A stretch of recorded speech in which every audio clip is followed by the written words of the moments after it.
I'm not on the right screen. Fuck. Oops.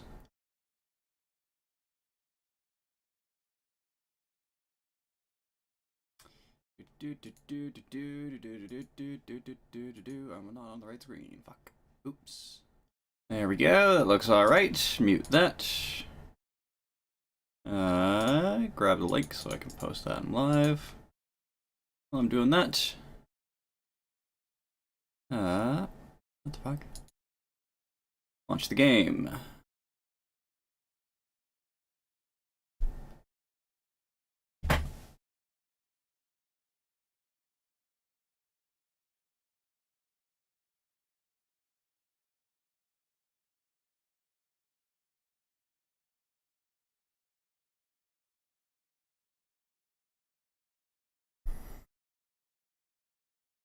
And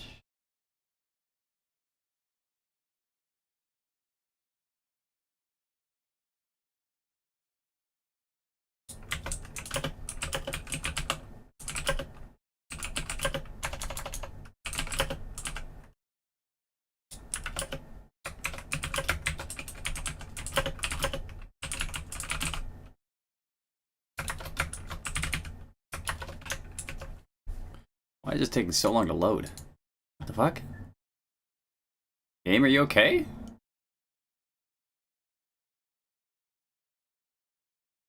Let's stop that for a second. Launch again.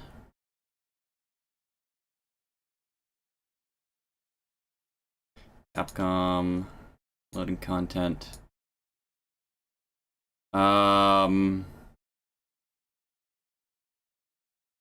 You doing all right, Ace Attorney? Hello?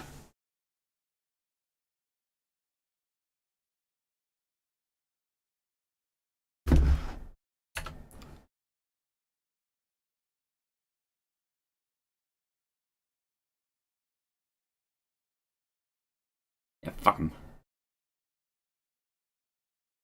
I don't know why it's taking so long to load Ace Attorney. That's unusual. It usually boots up right away. What the hell, game?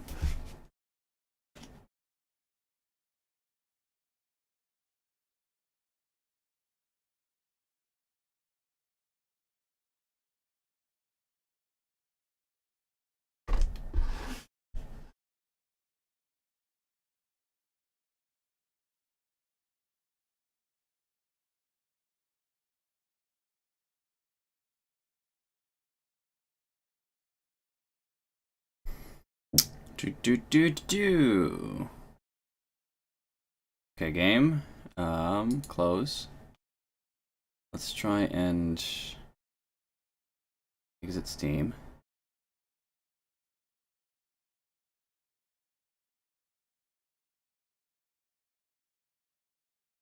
Relaunch Steam.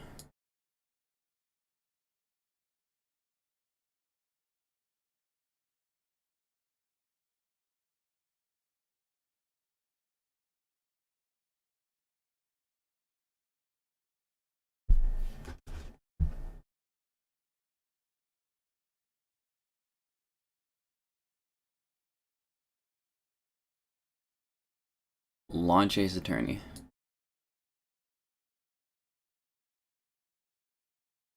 Okay.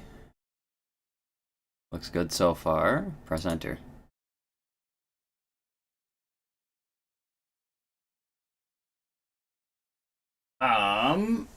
This is rather unusual. It's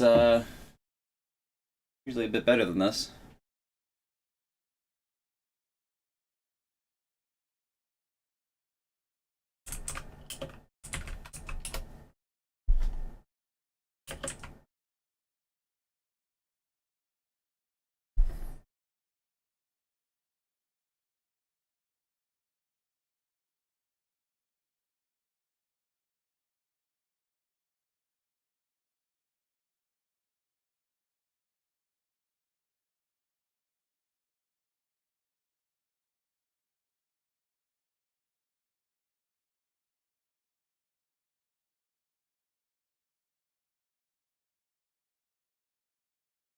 Hmm.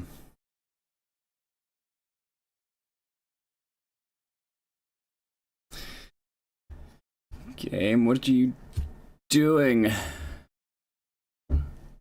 Why? You're being so difficult now. What the fuck, game?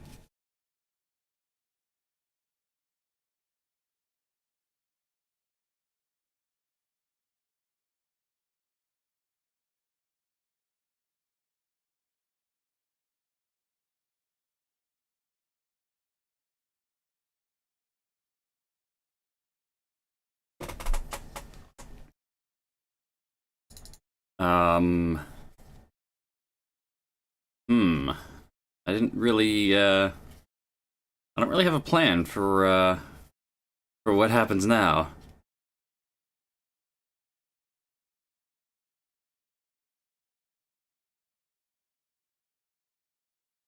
Kind of just always expected it to work. This is, somewhat troubling.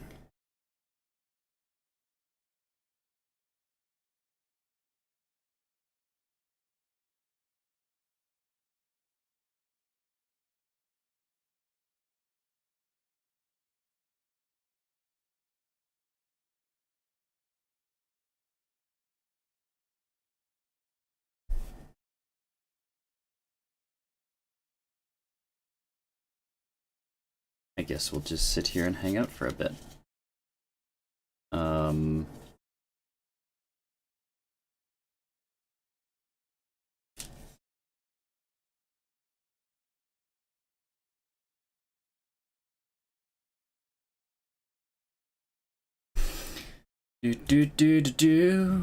ba ba ba ba da ba.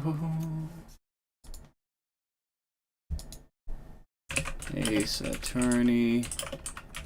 Loading content.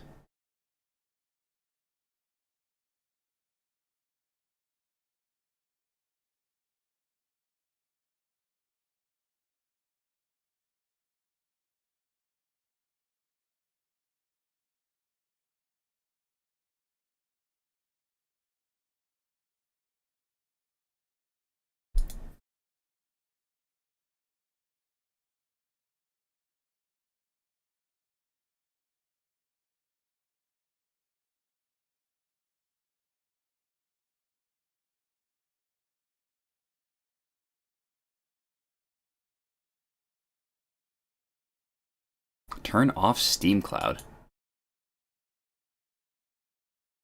Properties.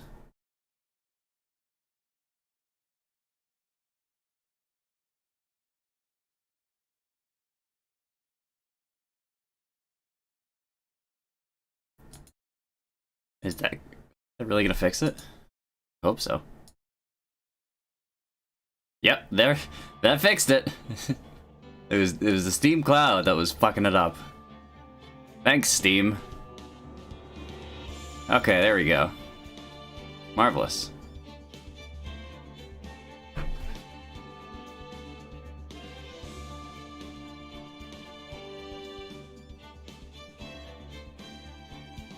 Okay. I didn't want to just leave it and have it loading forever, so I will be right back. I just gotta go fill up water.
There we are. Sorry for the wait. Alright, it's time for Ace Attorney. Part 4-1, Episode 2. This is Trial 2, I believe. October 14th. 9:41 a.m. District Court, Defendant Lobby Number 2. Uncharacteristically early. So what the fuck happened? It turns out our client is indeed our client is indeed Mask to Mask. Or so he purports. He used to be a guard at KV Security. What I think happened is that Rhonda Light pulled off his first heist as Mask to Mask, and was found out by Luke Atme and Kane Bullard. They fired him and then blackmailed him for his loot, sending him like a tenth of the price, and instructions for his next heist. And he's been going on like that for a while. Most recent heist, what happened? In his most recent heist, he heisted a museum, but instead of selling the artifact in question, instead of just fleecing it, Luke Atme returned it to the museum and got himself a diamond instead. This probably wasn't to plan for Kane Bullard, the CEO of KB Security, Ron's old workplace. And so him and Luke had a falling out. It ended up with Kane Bullard dying at some point.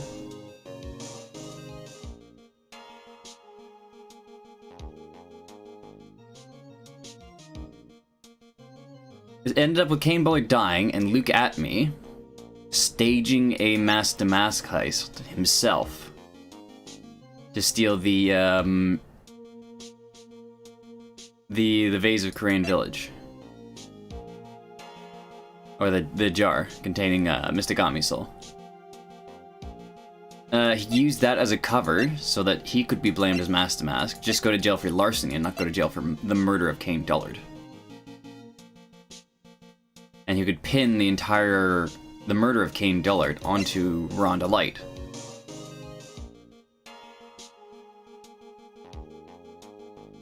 As best as I can figure. The specifics are a little bit iffy. I don't know why exactly Luke killed Dullard. Bullard, not Dullard. God damn it. Hey, Nick. What is it this time? You won't believe how many people are here for the trial. Oh, it's for a murder case. It is a murder case. What are you talking about? They're here for the trial next door. Next door? Why don't you know this, Nick? They're having Detective Atme's trial today. Detective Atme?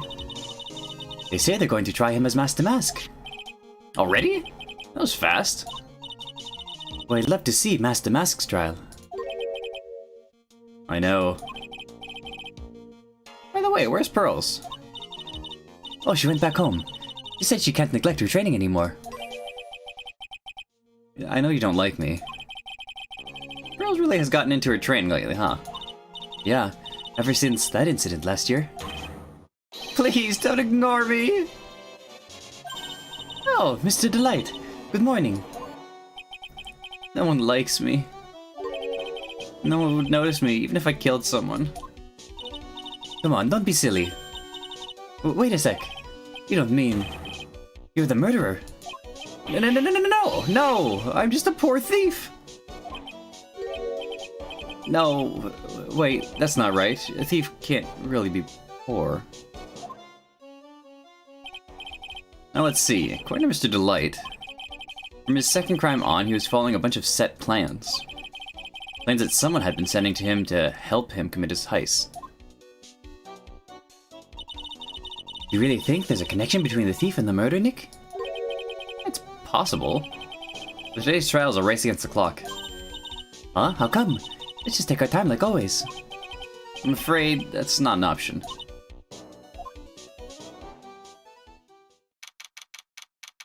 October 14th, 10 a.m., District Court, courtroom number 6.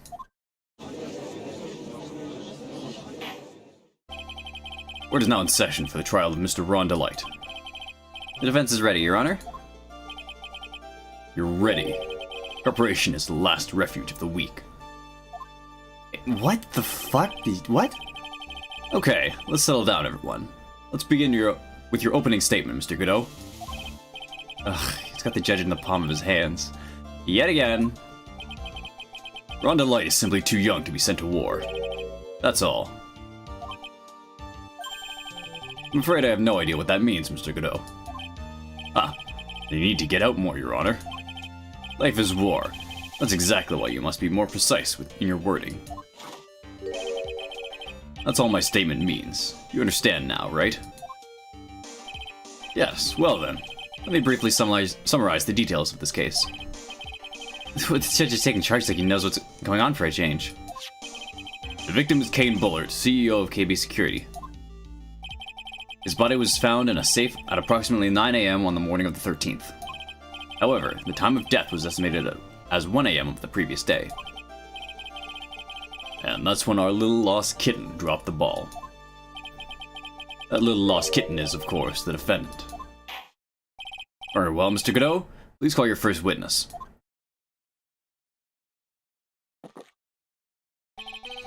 I never drink more than 17 cups of coffee during any given What? The first one is always the best. Mr. Godot, your witness.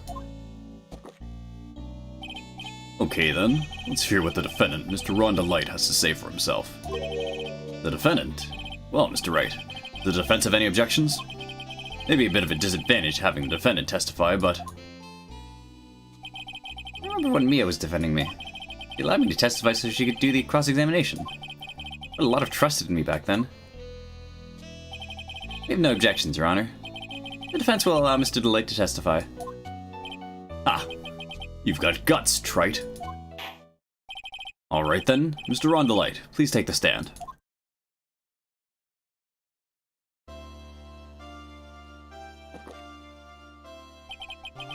You did it, didn't you? Yes. What? No, that's not true.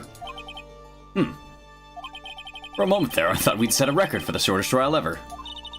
Well, Mr. Delight already looks plenty guilty with that face he's making. And once he opens his big mouth, he'll probably put the last nail in his own coffin. Ah, very well. Now then, can you tell me something? You didn't kill Bullard. Why did you go to KB Security? Well, it's kind of hard to say. Boy, I wish I could go home. Now then, let's hear some testimony about what happened. My visit to KB Security. That evening, around 1 a.m., I went to see Mr. Bullard in his office at KB Security. The blackmail letter I got, it ordered me to go there. I'd been working for KB Security until a year ago, so I knew where his office was. 1 a.m., the exact time the murder took place. The weak get washed away by the tides of fate.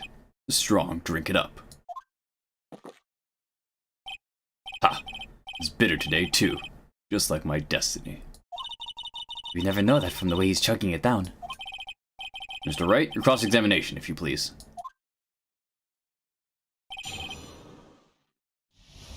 I think the voice I give to the judge is a little bit too close to Godot. Right the other way around. 1 a.m., huh? You're absolutely sure about that? Yes, that's what my watch said when I was entering the CEO's office. No. Actually, I'm not really sure. My watch was slow, and my internal clock was also a bit... 1 a.m. It's the exact time the victim, Mr. Bullard, was murdered, correct? Too late for a coffee date, that's for sure.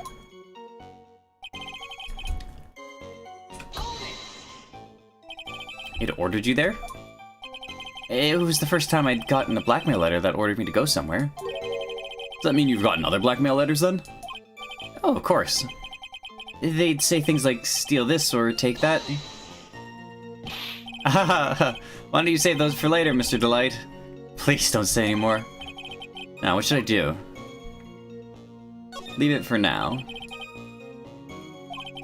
I'll just take this one slowly. Wow, Nick, you kind of look like a politician planning out your next move.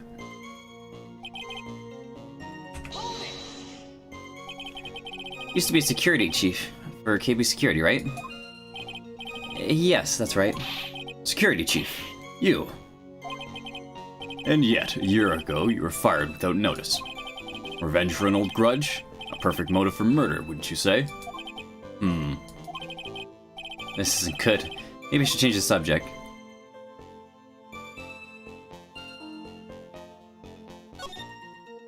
Mr. Delight, please tell us why you were fired from your job. Well... World is filled with those who have said. Wish I had never asked that. Okay, I take it back. Defendant, please answer the question. I needed money. You needed money? Well, you see, Desi left suspended. It's kind of her hobby. Not exactly the best hobby in the world, huh, Nick? My salary wasn't nearly enough, so I stole data from the company. Come again. KB Security has a lot of security infos on all sorts of companies.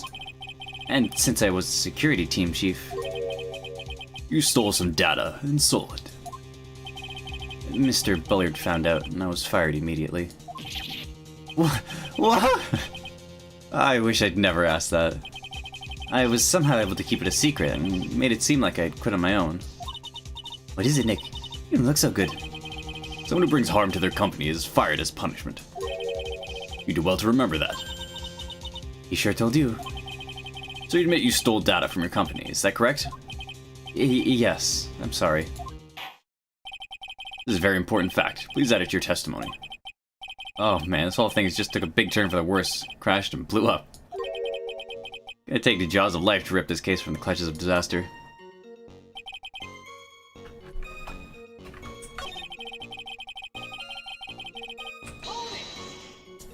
Yeah, let's try the other one. It might flop. It might flip the second one.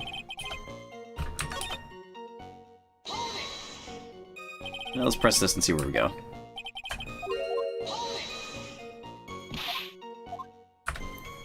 Press harder, nothing ventured. What did the blackmail letter in question say? It said to bring $50,000. Money, eh? Perfect motive for committing murder. Oh, but wait. Wait! I never intended to pay that money anyway. Oh? Is that right? After all, he had nothing to hold over my head. I had nothing to be afraid of. An important point indeed. Witness, let's have that added to your testimony. Yes, sir. Ha! Muddy mud skipper in outer space has a better chance of surviving than I do.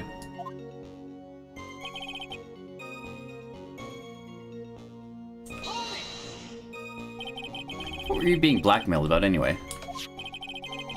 Blackmail letter said if you don't want your identity revealed, correct? I'm sure it was referring to the whole mask-to-mask thing. Tisk. I'm afraid that reason isn't going to hold up anymore. What do you mean? The victim had no proof the defendant was mask to mask. But you were the one who stole company secrets only 1 year earlier. But that was all over with once I was fired. But it is true the fact I stole secrets was kept under wraps. Even so, there was no reason for me to pay up now, a whole year later. Is it really true? What is it, Nick? I thought Ron was stealing company data. I wonder if he would have had a problem if it ever became public knowledge.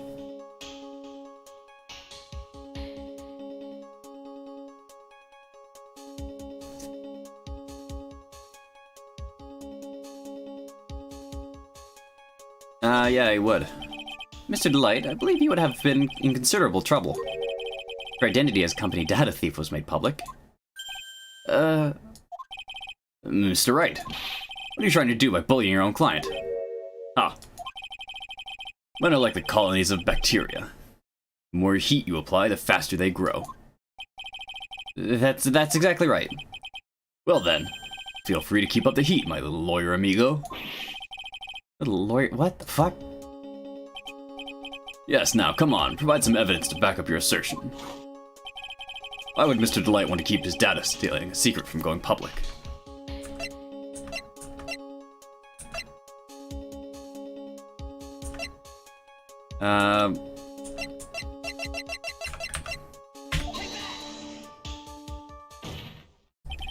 Mr. Delight, what you said just now doesn't match what you told me yesterday.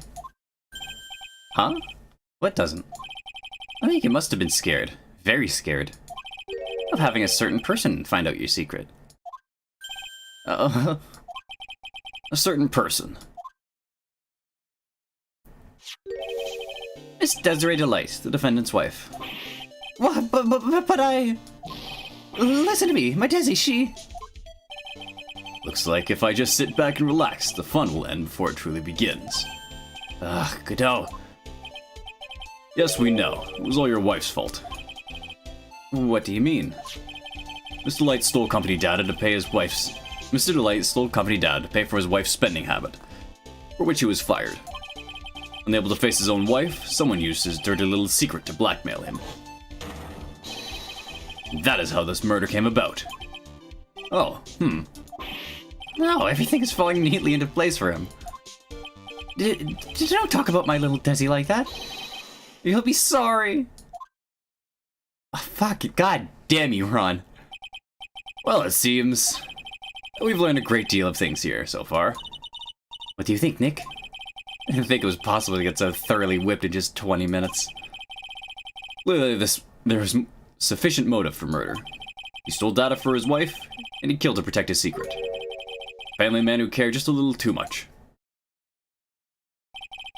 The motive is clear. Let's move on. What happened at the crime scene at 1 in the morning, Mr. Delight?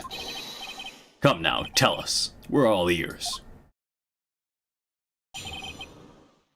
CEO's office. When I entered the office, there was a suspicious shadow there. Suddenly, I was hit on the forehead. After that, I remember being a bit dazed. If I hadn't been wearing that, I would have been killed. When I came to, Mr. Bullard was lying there, dead.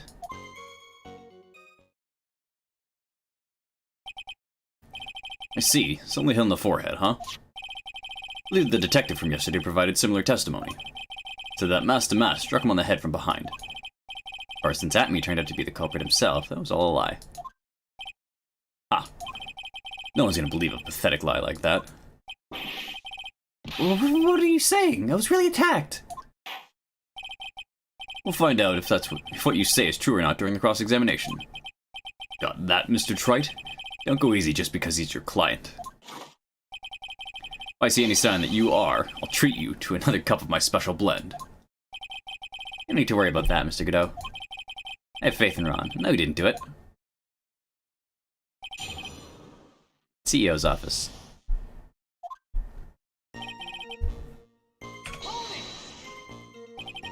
Who is this suspicious shadow?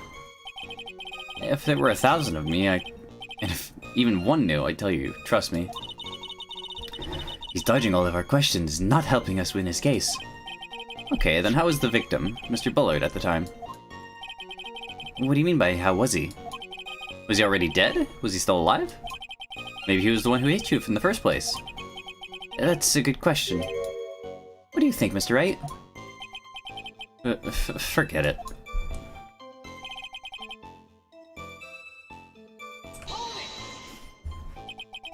Your forehead. Yes, I was hit on the forehead as soon as I entered the room. It was an amazingly fast and powerful attack. Remember anything about who hit you?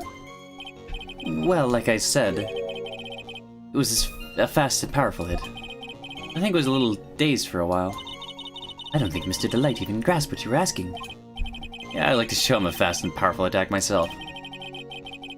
Maybe that would knock some sense back into him. Had I been wearing that, I would have been killed. That? Could you please clarify what you're referring to? Why, my mask-to-mask costume, of course. Wait just a moment. Mask the mask. Huh? Oh, did I forget to mention it before? Just to be on the safe side, I dressed as Mask the Mask. And then I descended upon the office of the CEO of KB Security. What? Nick, did you know about this? You never told me this. I don't recall him ever mentioning it to me either. Even I didn't know that. Seems our little friend really loves to keep secrets. I'm sorry, I just never had a chance to mention it up until now. Wait, that's not right. You know how sometimes things just slip your mind? Ha! My 6th cup of coffee is staring at me coldly. At any rate, we can't ignore this new piece of information. Witness, please correct your testimony.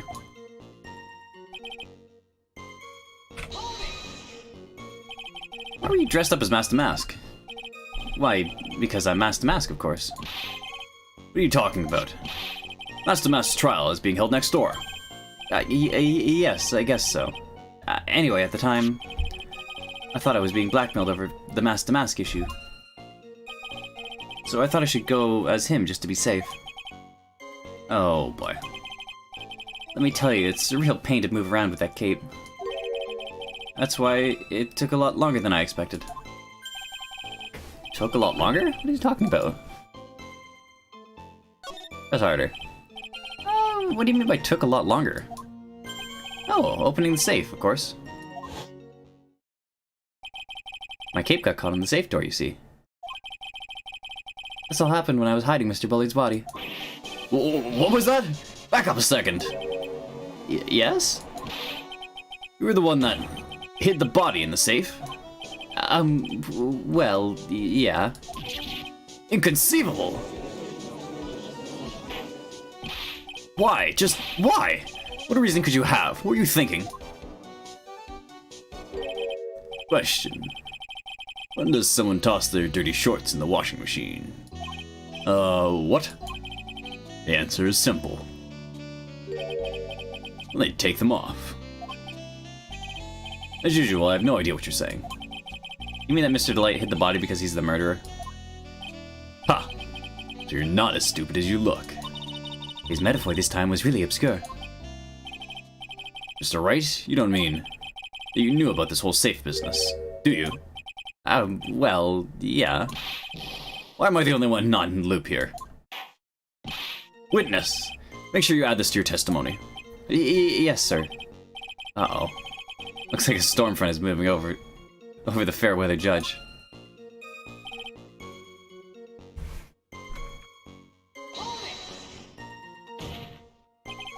Why did you hide the body in the safe anyway? Well, because it wouldn't fit in a drawer. That's not exactly what I meant. Are you just fucking with me, Ronnie? What the fuck? Trying to help you here. When I saw that corpse, I kinda lost it. I thought, if they find this corpse, they'll think I did it. Ha! I think you had a simpler reason than that. Because you killed him. That's why you spent 10 minutes hiding the body. Certainly makes more sense. Hold on. 10 minutes? What is it, Nick? I just had a thought. Under those circumstances, would you normally try to hide the body? And spend 10 whole minutes to do it? Under those circumstances? What circumstances? Oh! Hey, Nick, what do you think his behavior was so strange? Why don't you present some evidence? Fuck off, Maya. There's no need there, but he's still hiding something. I know what I'm doing.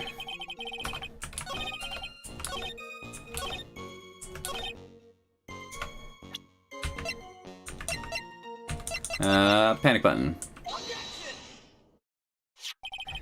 Your Honor, could you please take a look at this record? What might this be?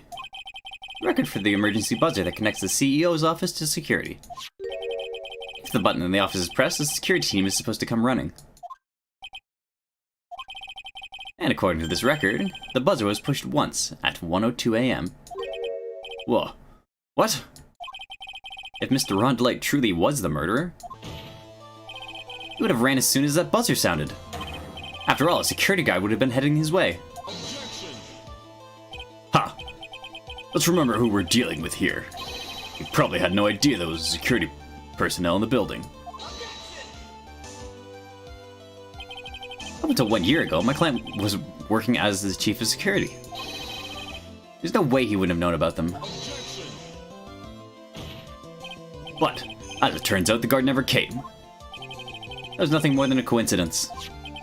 The fact that the guard was a pathetic loser— Wow, Phoenix! Who had just gotten punched in the face by his ex's new boyfriend, and wasn't anywhere in the vicinity was not something Mr. Delight could have known. Ha! Again, remember who we're dealing with here.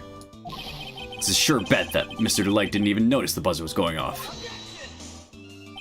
This buzzer is extremely loud. There's no way he could have ignored something like that. If he had been conscious, that is. Conscious? What do you mean by that?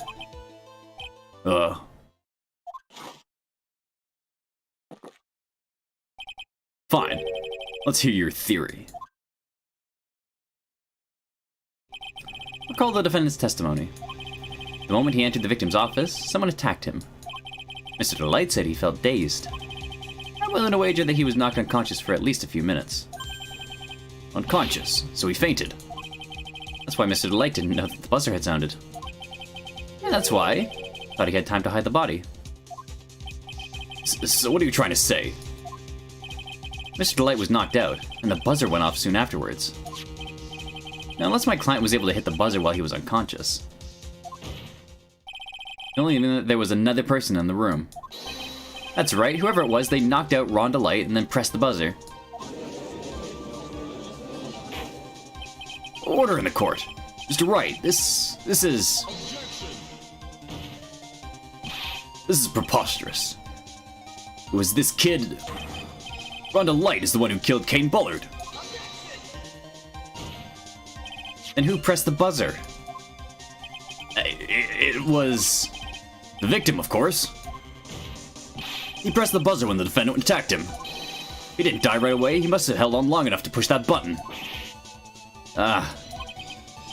So Kane Bullard sounded the buzzer himself. What's your opinion on this, Mr. Wright? You proved the real criminal was there at the scene, but how? It wasn't Kane Bullard who sounded the buzzer.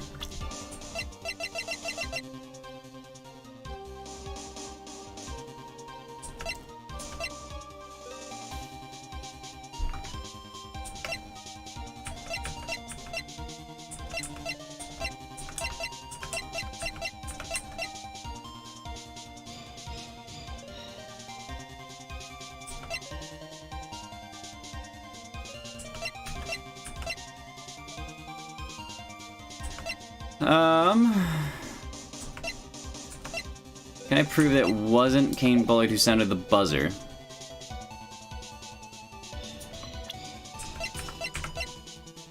I don't think I can.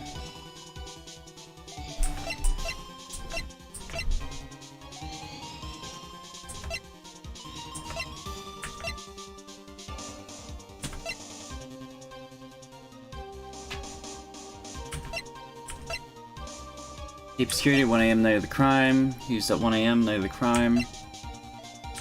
Mask to mask. Kane's autopsy report, cerebral hemorrhaging from blunt trauma to the head. I don't think so. Would he have survived that?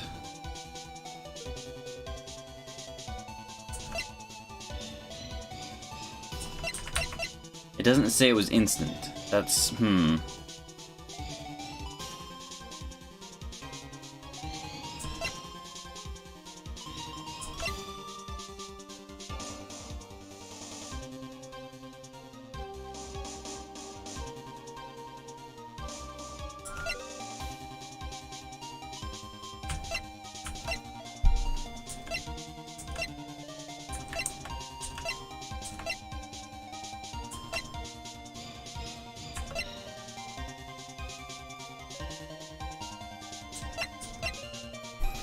Wasn't Kane Bullard who sounded the buzzer? There are no fingerprints on the buzzer?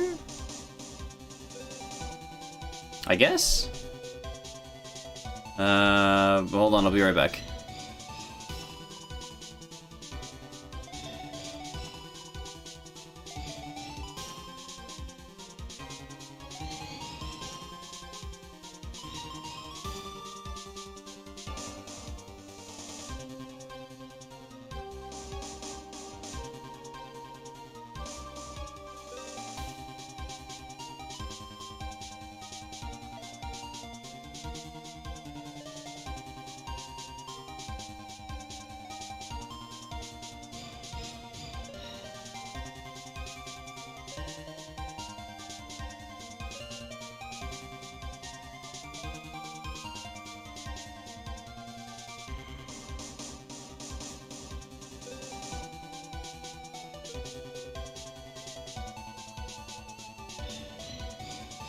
I'm back, sorry, had to check for a package.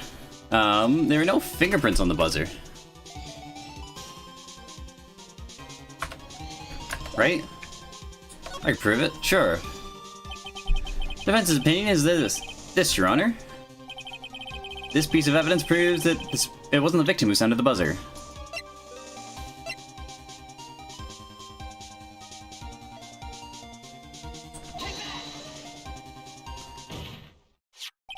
I believe this is the piece of evidence, incontrovertible evidence you were looking for. The emergency buzzer. Some kind of clue on it? Absolutely not. Thank you, Phoenix. You have been a great help.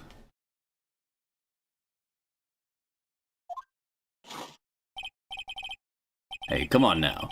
Please give some thought to what you say before opening your mouth.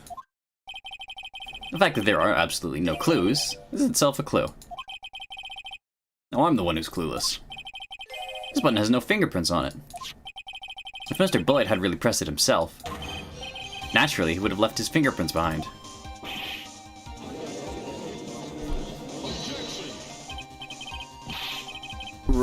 Ron Delight obviously wiped them off. Why would he? A guard could have come in at any moment. He touched that button. He did it. I know he did. The defendant, Mr. Delight, was dressed as Mask to Mask. And Mask to Mask always wears gloves. What reason could he possibly have to wipe the button free of fingerprints? Order, order, order! Ha! It would seem I've been forced to eat crow. Wonder what blend number crow-flavored coffee is. However, if the real killer was there at the scene, why would that person press the emergency buzzer? Shouldn't they have run away without putting themselves in extra danger?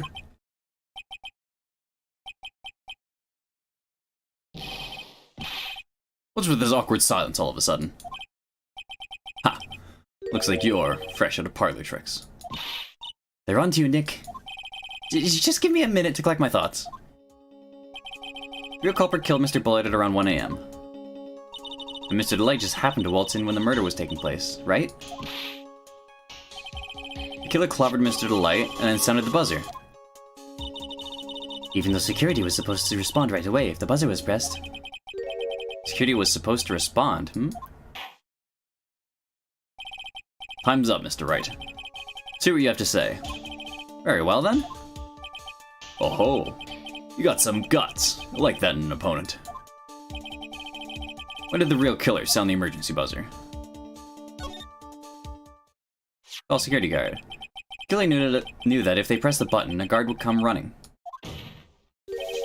That was exactly what they wanted. Do you mean to say the killer called the guard on purpose? Yes. Although, as it turned out, he never showed up. Because he was getting his clock cleaned by the time. Ha! What a touching story. You're saying the killer had a change of heart and called the guard to turn himself in? No, I'm not. When that buzzer sounded, there were 3 people in that office. The victim, Kane Bullard, who was already dead. The defendant, Ron Delight, who was out cold. And third person, the real killer. Hypothetically, yes. Now then, In this situation, if the real killer made an escape, what would happen? The only ones left in the room would be the victim and Ron Delight. And if any security guards came running in at the time, they would think I was the murderer. Yes, that was precisely what the real killer's objective. To frame Ron Delight for the murder.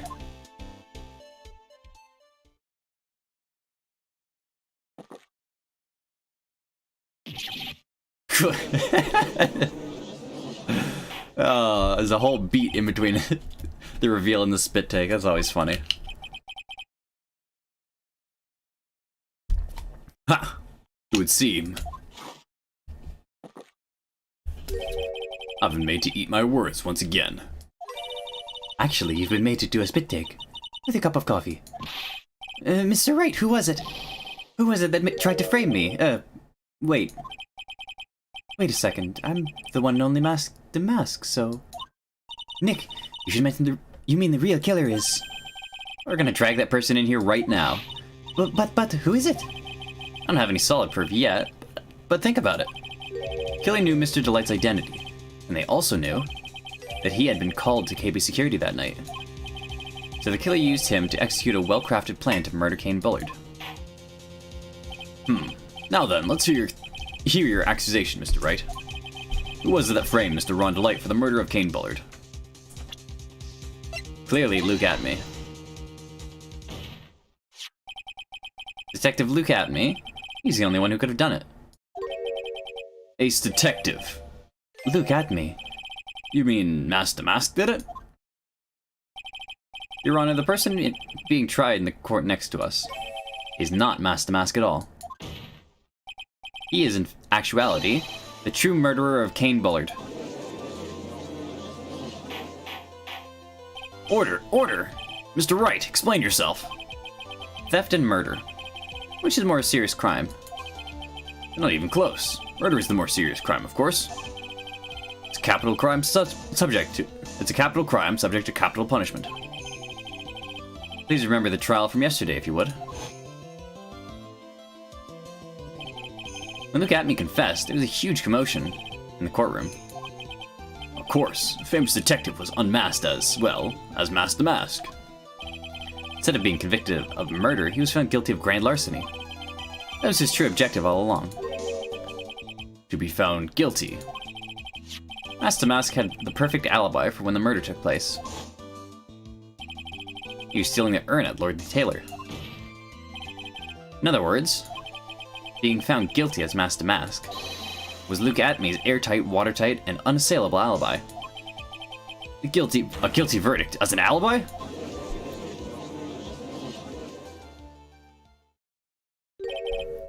You know, it's almost time. For what? For Luke Atme's verdict. It was a pretty simple trial, after all. We're gonna stop this trial and stall that one. We need to do it now. Of course. That's assuming you have proof that the detective was the one who committed the murder. Mr. Luke Atme's trial has indeed attracted the attention of the entire country. If we were to intrude and failed to provide adequate proof of this true crime, Mr. Delight would be left with no grounds to appeal. Really sure about this? Ha! A bet's only good when your life's the ante. Mr. Wright, I believe in you. Mr. Delight? So, please. I'm begging you! Thanks, but my decision will determine the rest of your life. Can I really risk your life like this? Phoenix. What was that? Don't stray, Phoenix. For your client to take the path of trust. That voice sounded like... Mia! Your Honor, the defense requests an immediate recess. Ah, so that's your answer, huh? Very well, I've decided that as well. This court will now take a 20-minute recess. Mr. Wright, when we return, please summon Mr. Luke Atme to the stand. Yes, Your Honor. Fuck yeah. October 14th. 11:58 a.m. District Court, Defendant Lobby number 5. Fucking Winston Payne? Wow! I have to say, Mr. Payne, you performed splendidly. Oh no, Sir Detective Atme, you're the one who... Who the fuck is this? That's enough. Court seems no reason to further prolong this trial. Court finds the defendant Luke Atme. Wait! Don't hand down your verdict yet, please! Well, well, Sir Lawyer, welcome to my courtroom. Who's this hose? Who's this hoser, eh? My name's Phoenix Wright, attorney at law. I wish to file an accusation against this man, Luke Atme. Accusation? You mean you accuse Master Mask? That man is not Master Mask. He's just a ruthless murderer. What? Who the fuck's this Canadian judge? We caught you, Atme.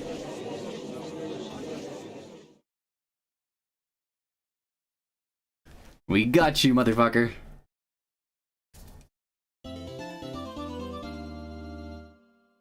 Save progress, yes.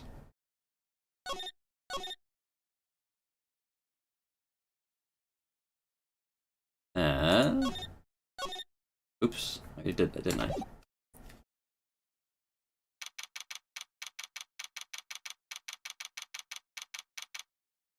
October 14th. 12:14. Hey, sis. I could have sworn I heard Mia's voice. So then she's still alive inside your heart. Nicky boy. Oh, Mr. Light. Is it true the detective is really the real killer? To be honest, we don't have any definite proof. He's the only one who could have done it. But wasn't he at Lordly Taylor that night? Not to mention, we don't exactly know his motive. I mean, why would Detective Atme want to kill Kane Bullard? Oops, it's almost time. Better get back to the courtroom. You find some solid proof. It's gonna happen sooner rather than later.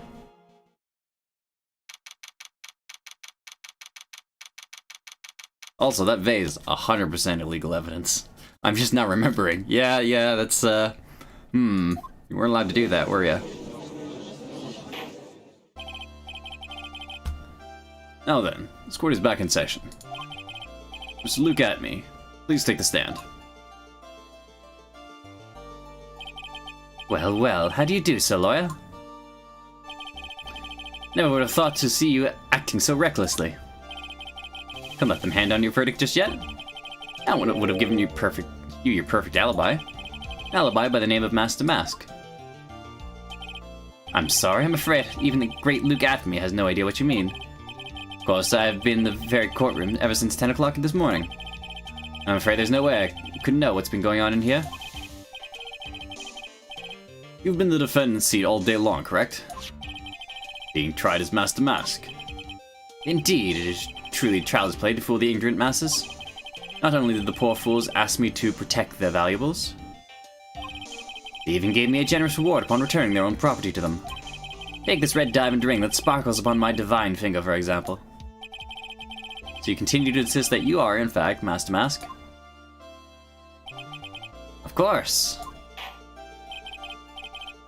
Very well then, Luke Atme, let us begin with this simple question. On October 12th at 1 AM, Kane Bullard was murdered. Where were you at the time? One without knowledge lacks even the knowledge that he should... What the fuck? One without knowledge lacks even the knowledge that he should be ashamed of himself. But don't worry, I will not hold it against you, Sir Judge. Thanks. Alright, Mr. Atme. The night of the murder, speak. We're all ears. As you wish, Sir Prosecutor. The alibi. I was still in the urn as Master Mask, just as I announced I would. I had more than enough time to prepare. It was a pathetically easy job. A photograph contains no words, but in this case, one turned out to be my witness. The time at which the camera captured Master Mask was the same as time as the murder. Seems the main point of discussion will be this photo of the crime scene. Everything else up to now was all part of the plan. Has to be a secret to this picture as well.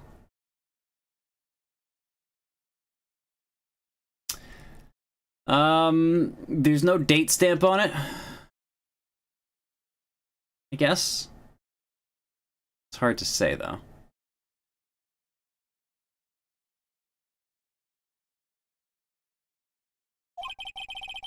The great Master Mask cannot be in two places at once. Now then, if you'll excuse me, I have a verdict to receive.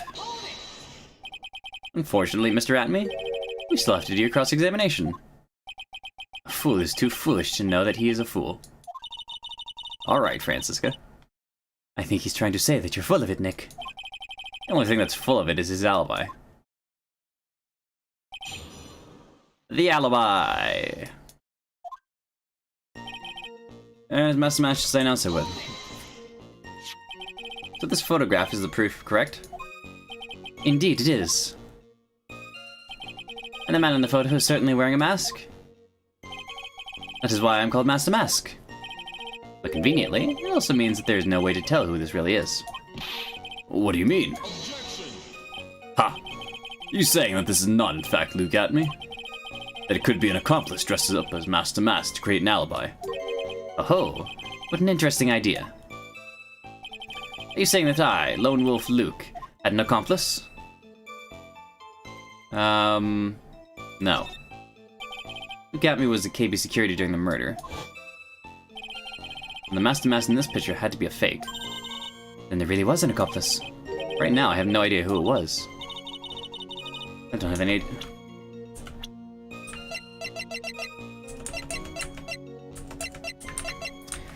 Who could it be that's an accomplice? Why the hell would it be Desiree? Would it be Adrian? No, it wouldn't be. I like Adrian too much. I refuse to believe that she could be the accomplice of this bullshit. Baseless objections are just what this guy wants. Gotta be another way. I'm gonna find it.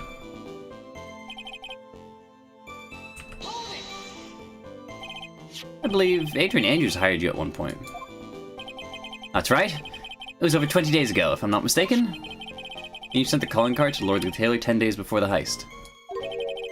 That would mean you sent the card after you began your security watch, right? Indeed, there was no reason why I couldn't do both jobs at once. It was a perfect opportunity to steal my latest target.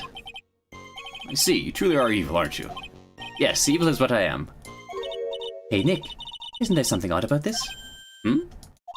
Detective Atme was always proud of his ace detective skills, right?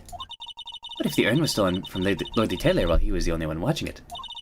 He'd have no way to maintain his perfect ace detective persona. You know, that's true. It is kind of odd. Why are you pointing out your own plot holes in this case, in this ongoing case? What the fuck? What? You're pointing out your own plot holes?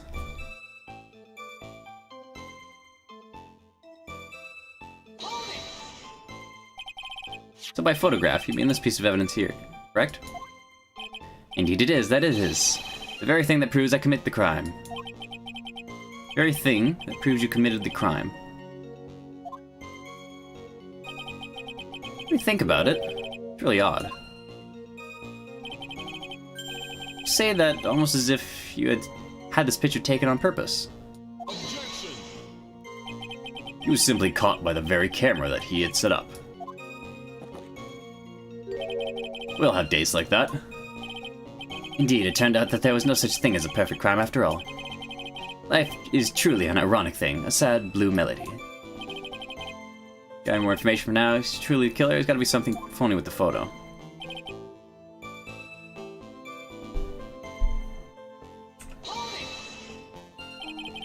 What's the camera that took this photograph? Oh, come now, it's all too clear what you're thinking. Huh? You think I altered the timestamp in the photograph, don't you? I'm afraid that's impossible. The camera was set up by the Lord the Tailor. And on top of that, it was Lord the Tailor's staff that printed that picture's date. Unfortunately for the defense, no way that picture could have been altered. See. Better find something else that could be suspicious. So this alibi is false? Has to be. I'm gonna kill Mr. Bully KB security. I'm not really spotting anything unusual. Master Mask in the photo is a fake, or the photo itself is.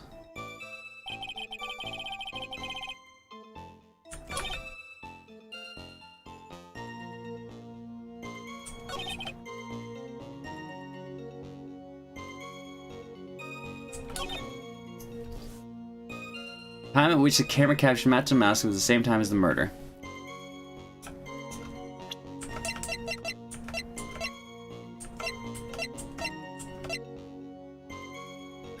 October 12th. October 12th, 1 a.m.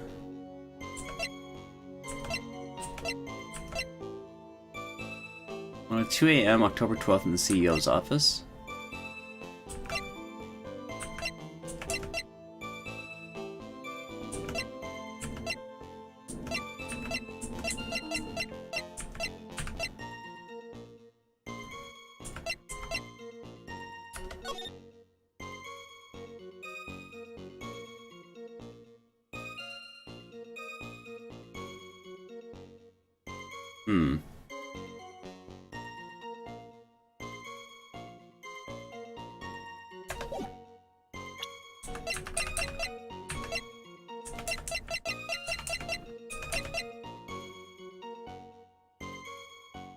Master Mask brooch from the shadow of Amy Faye's statue looks like it was torn off some clothing.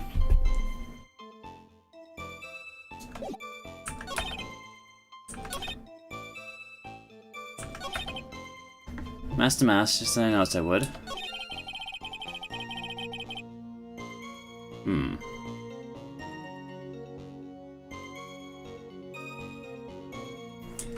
Easy job. Photogen has no word in this case.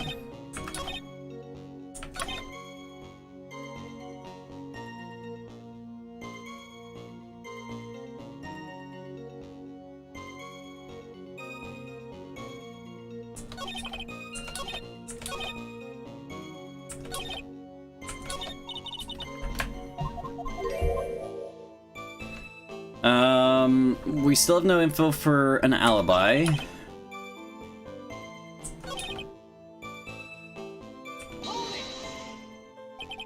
By photograph, I mean this piece of evidence here, that's correct? Indeed it is, that it is. The very thing that proves I committed the crime. Very thing that proves you committed the crime. You understand by now? Lowly Taylor provided the camera, there's no way I could have tampered with it. Could not have killed Kane Bullard unless I had an accomplice. Think long and hard about that night. Basement warehouse, and this picture that was supposedly captures it. Gotta be here. There's something funny about this picture? You bet there is! What is it? I don't know.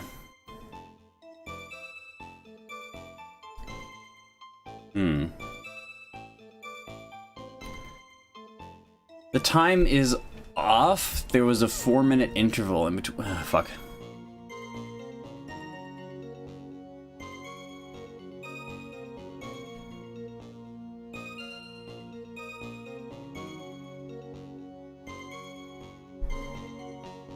Something funny about this picture.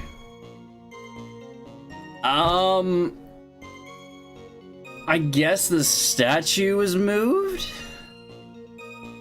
Because the Ami Faye statue was moved again that night? Implying that this picture is a fake. You bet I am. There's definitely something strange about this picture. Look around the basement warehouse that night, where the theft took place. Something in the photo that doesn't match the memory of that night. Hear what you have to say.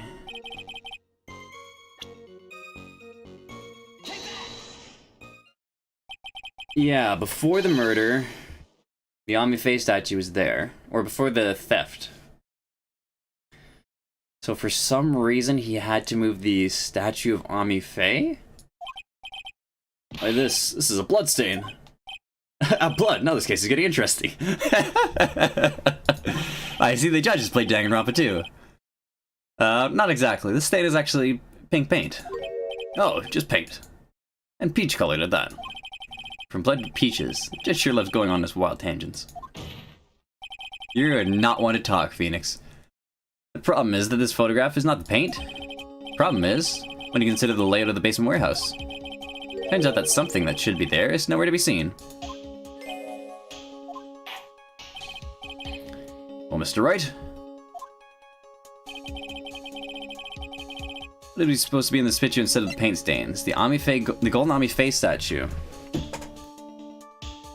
Right?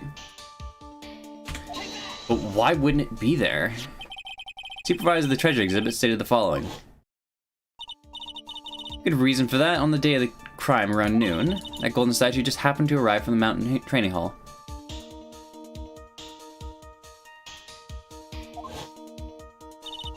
I realized the statue would be the perfect size for covering up the paint stains.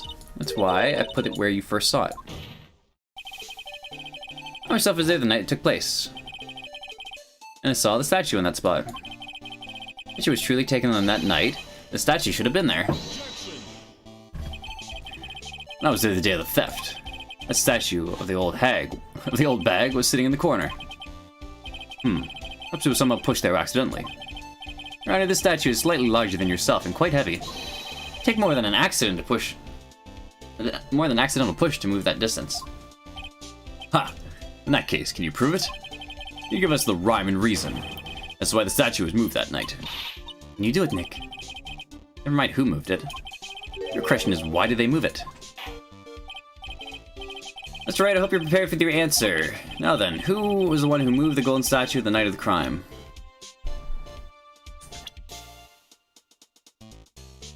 It was probably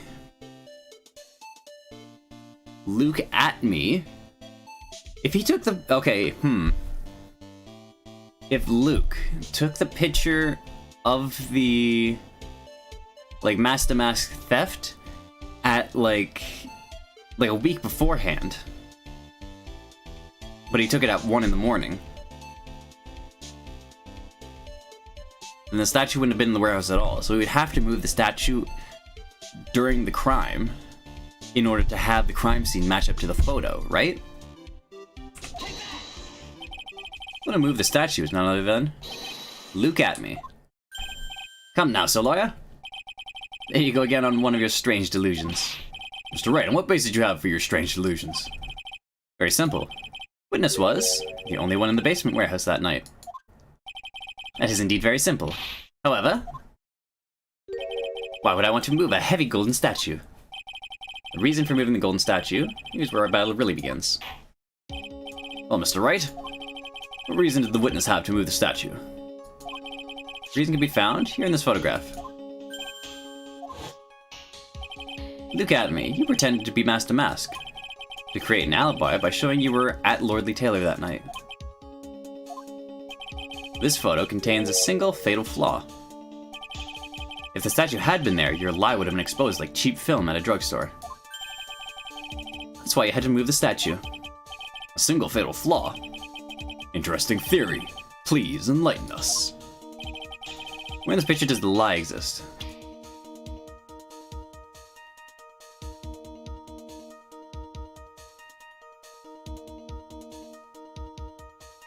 Is it the timestamp?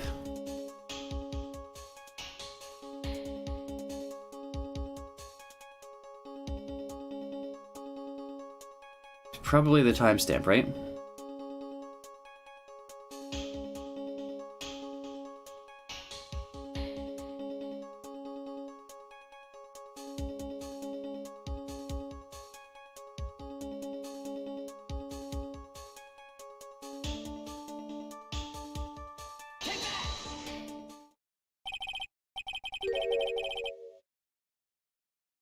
Actually, the lie in the photo is the timestamp. Yeah.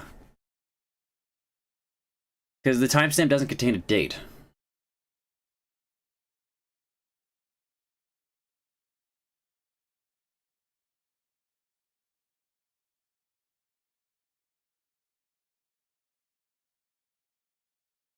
My brother's texting me for tech advice. Hold on.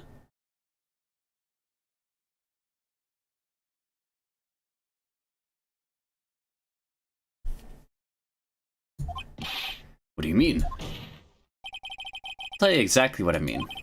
On the night in question, Luke Atney went to KB Security and murdered Kane Bullard. Therefore, it's obvious. would have been impossible for him to have been at the Lordly Tailor at this time.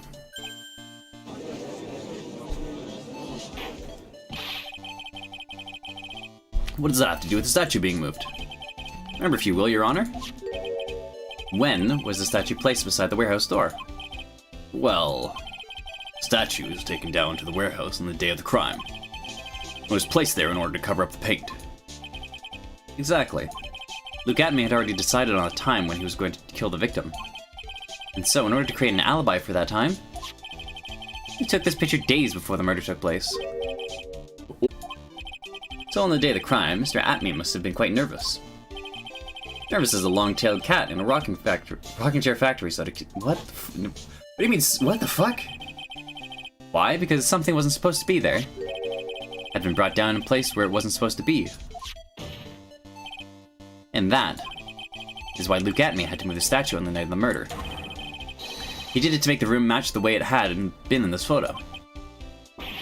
Ah! Order! Order! Mr. Atme, is this true? One moment, Your Honor. Have you forgotten this? What's that? The data for the basement warehouse computer. According to this, the camera did indeed go off on the night of the crime. True that the camera had been set up by the Lordly Tailor staff. However, the program used to manage the data was yours. That alone would have allowed you to tamper with the data. Ah!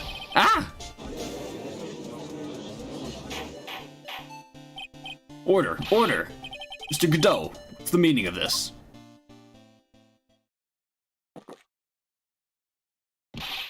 Godot, I warned you about making me wait. Now put that coffee down. My 11th cup. I promised to drink no more than 17 during this trial. Which means I'm still good to the last drop. However, the defense is a very good point. Good point, so what? We are all but travelers on the road of infinite points. I think he's got his points mixed up with other points. So you say this photo was taken ahead of time? And that the statue was moved in order to make it match?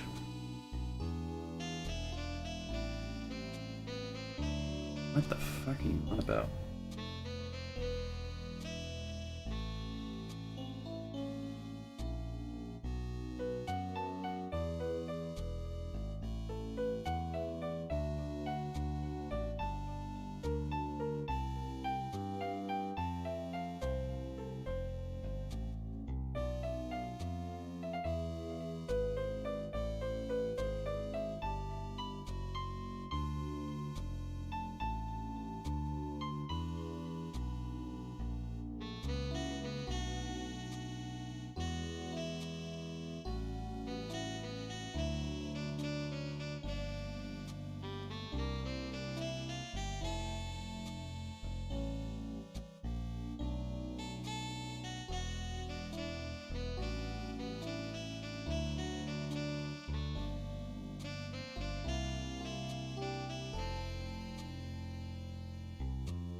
What?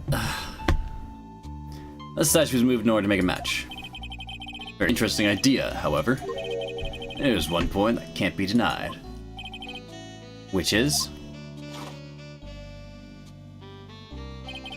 that it's only a possibility.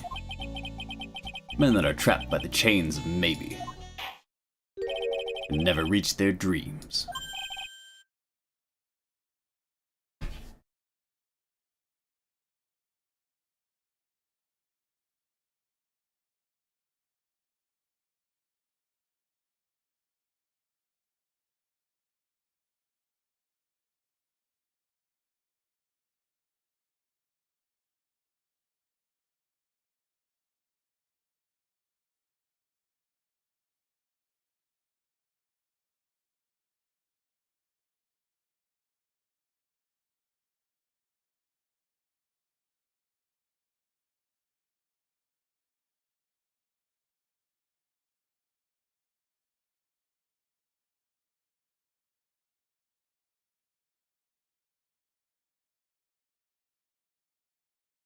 That's very true. What? What the fuck? Hey, Mr. Damask. Yes. If there's no funny business in your actions as Mask Damask, should be no problem with you telling us your strategy. So let's hear it. Yes, please provide this court with your testimony. What's your plan to steal the Sacred Urn?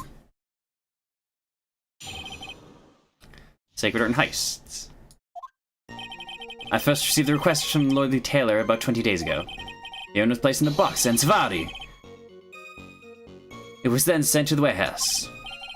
Hence, I was actually unable to see the urn for myself until the day of the crime. And it was an extremely valuable treasure, so I sent my card 10 days beforehand. I then handled security by myself to ensure my crime would go smoothly. At last, I held the urn in my hands for the first time at 1 AM on October 12th. That's pretty much all the stuff we heard before, isn't it? Yeah, we'll find the truth hidden in the nuggets of new information he gave. Witness, you're sure there are no mistakes this time? Savari. Very well then, Mr. Wright, you may begin your cross-examination. Sacred Urn heist. Placed in the box in Savari, it was sent to the warehouse. Then himself to the daily crime. Knew it was an extremely valuable treasure, so I sent my card 10 days beforehand. It's not, though. Broken and repaired by Adrian 2 weeks ago, then replaced with its box, kept out of sight.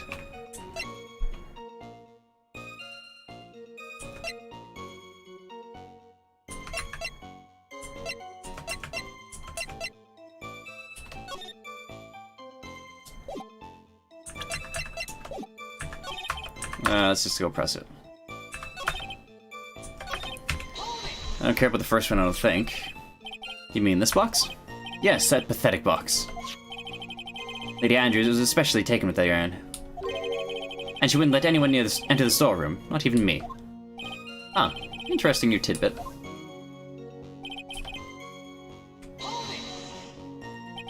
So you're sure that you had never seen the urn before?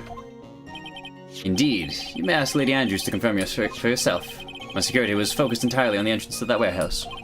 However, I, Luke Atme, let no information whatsoever slip through my fingers.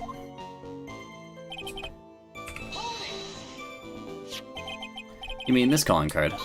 That's right. That is, without a doubt, my calling card. I guess Mr. Delight didn't make this after all. Of course, because Atme knew about the emblem. Making this card authentic would have been child's play for him.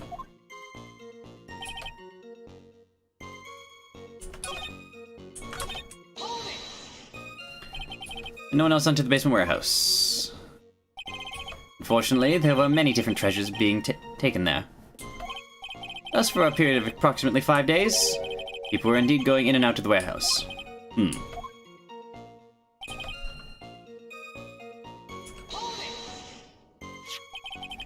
This is the photo that proves that, huh? Indeed, to be honest, even if a photo was taken, I didn't think it would matter terribly much. Hey Nick, if this photo is a fake, Detective Atme might have stolen the urn whenever this was taken. It's true. You know, he's been saying that he never saw the urn until that night. If we can prove what he's lying there, we can wrap this up and put a bow on it. Take a good hard look at the court record. We'll have to go on, is there?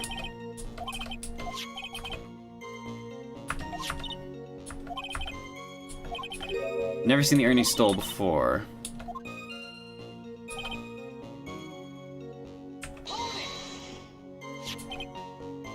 Heard the name of Miss Andrews, right? Indeed.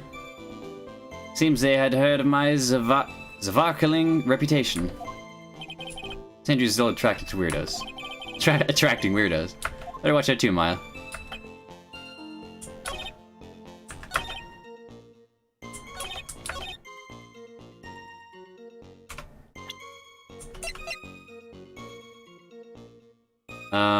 Exhibit poster.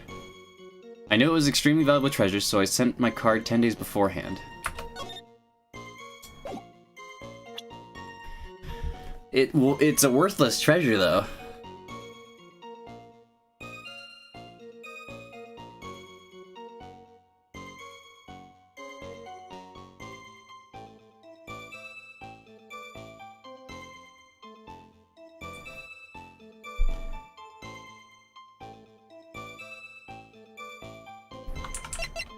right?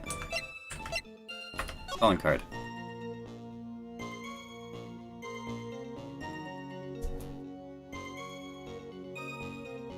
I'll be coming to Purloin the most priceless work of art on display in your Treasures of Karain exhibit.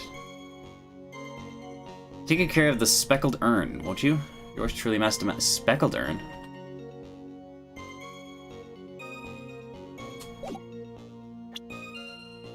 The urn wasn't speckled. Speckled urn.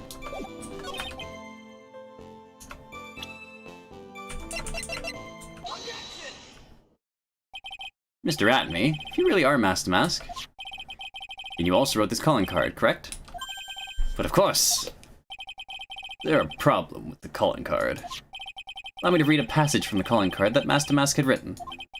Take good care of the speckled urn. Now the speckled here surely refers to this pink pattern on the urn, on the sacred urn. Yes, that is true. But so what? Truth be told, there's no way that Master Mask could have known about this pattern. What do you mean? This pink spotted pattern on the urn is actually nothing more than paint stains. Paint stains. These stains did not appear until after the urn had been taken to Lordly Taylor. I'm not finding this joke to be very funny, Mr. Trite.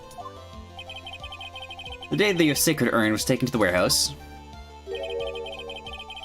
the urn was broken due to human error. Or should I say, an error-prone human. Well, that's kind of mean. That's when the pink's paint got on the urn. Ugh, you can't be serious. Yet this calling card clearly mentions the paint pattern. Which means Detective Atme had seen this urn long before the crime ever took place. In fact, he saw it when this fake photo was taken. And because this photo is a fake, your alibi for the night of the murder no longer holds water. Ah!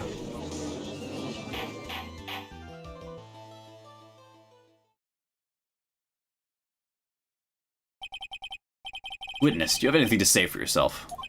Alright, that did it. He's broken. Nick. I think he's still a little early for a victory pose. Huh? Ah, fuck. Ha. So sad. No one has any conviction these days. Conviction, you say? Yesterday, we all decided unanimously that this man was Mask the Mask. And now we're calling him a murderer. You don't think we're being a tad fickle? That's a good point. No, wait, don't fall for that too, Your Honor. You say that Luke Atme was the one who killed Cain Bullard. Let me ask you this. Why would he do that? An excellent point. Motive, Mr. Wright, motive. Might you, my merry murderous motive manifest? Nick, he's getting a second wind. You prepared an alibi and pinned his crime on Ron Delight, as you say. He must have had a very strong motive for murder. The only one with any motive we've seen is Ron Delight. Isn't that right, Detective? Indeed, according to my own research, the boy's motive is clear. Without a motive, it's nearly impossible to prove guilt in a murder case. Now then, maybe you can enlighten us as to what the defendant's motives were. I'd be honored to, Sir Old-Timer. Doing everything they can to make Ron look suspicious. Despite a lack of hard information, this may be our only chance. Hey man, hearsay and conjecture is a kind of evidence. Luke Atme had no points of contact with the victim whatsoever.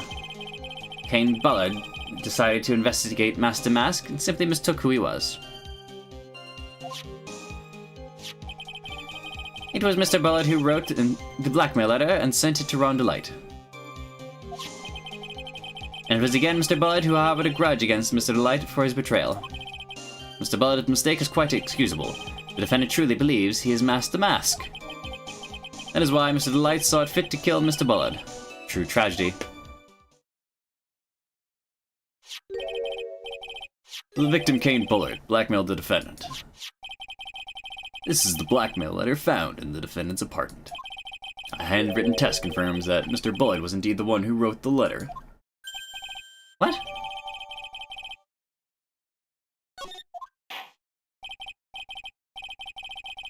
Very well, Mr. Wright, begin your cross-examination.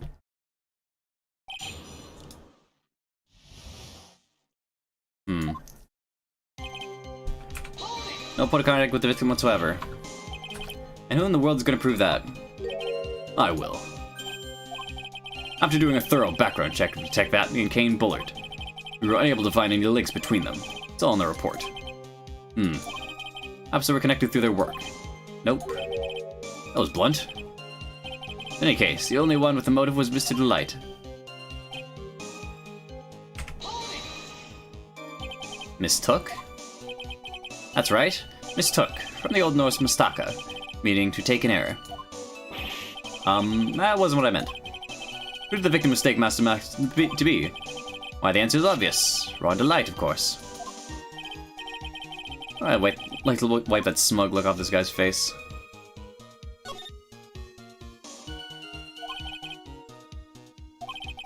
That's fine, please continue testimony.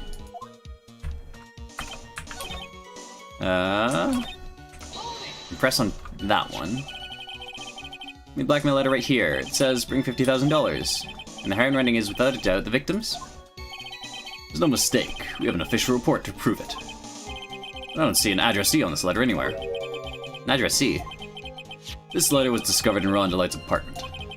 Mr. Delight did show up at the designated place and time. The fact that there is no addressee is irrelevant. Wonder, what's up, Nick? I had a thought. What if that blackmail letter wasn't meant for Mr. Delight? Whoa. You have any evidence to that? For some reason, I just can't shake the feeling. Something not quite right about this blackmail letter.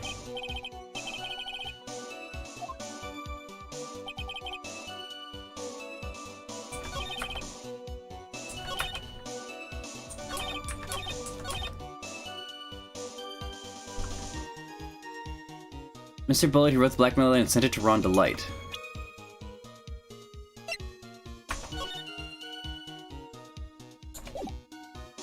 Do I press here? Yeah, I do. Mind if I ask you a few questions, Detective Atme? Well, if it's just a few, I guess it's alright. You said that this letter was addressed to Ron Delight. I couldn't help but notice one major contradiction. Contradiction? I don't know where a walking contradiction like you gets off saying things like that. You're one to talk. Times like these, men are made to express themselves with their fists. Why don't you show us what you got there, Junior? Indeed, time to man up, Mr. Wright. Show us the contradicting evidence in the content of the blackmail letter.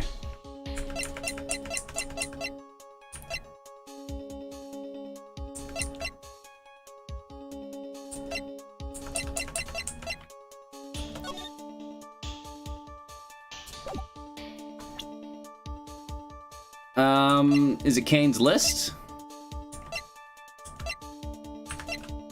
I think it's Kane's list. Although that's super illegal evidence.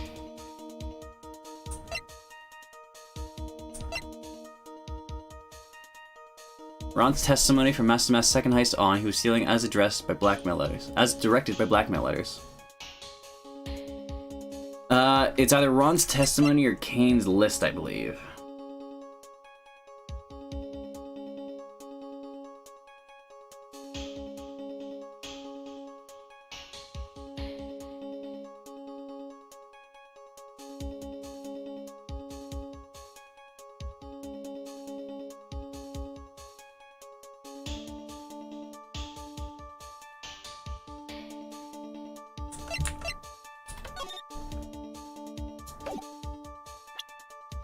Shows the contradicting evidence in the content of the How do I do that?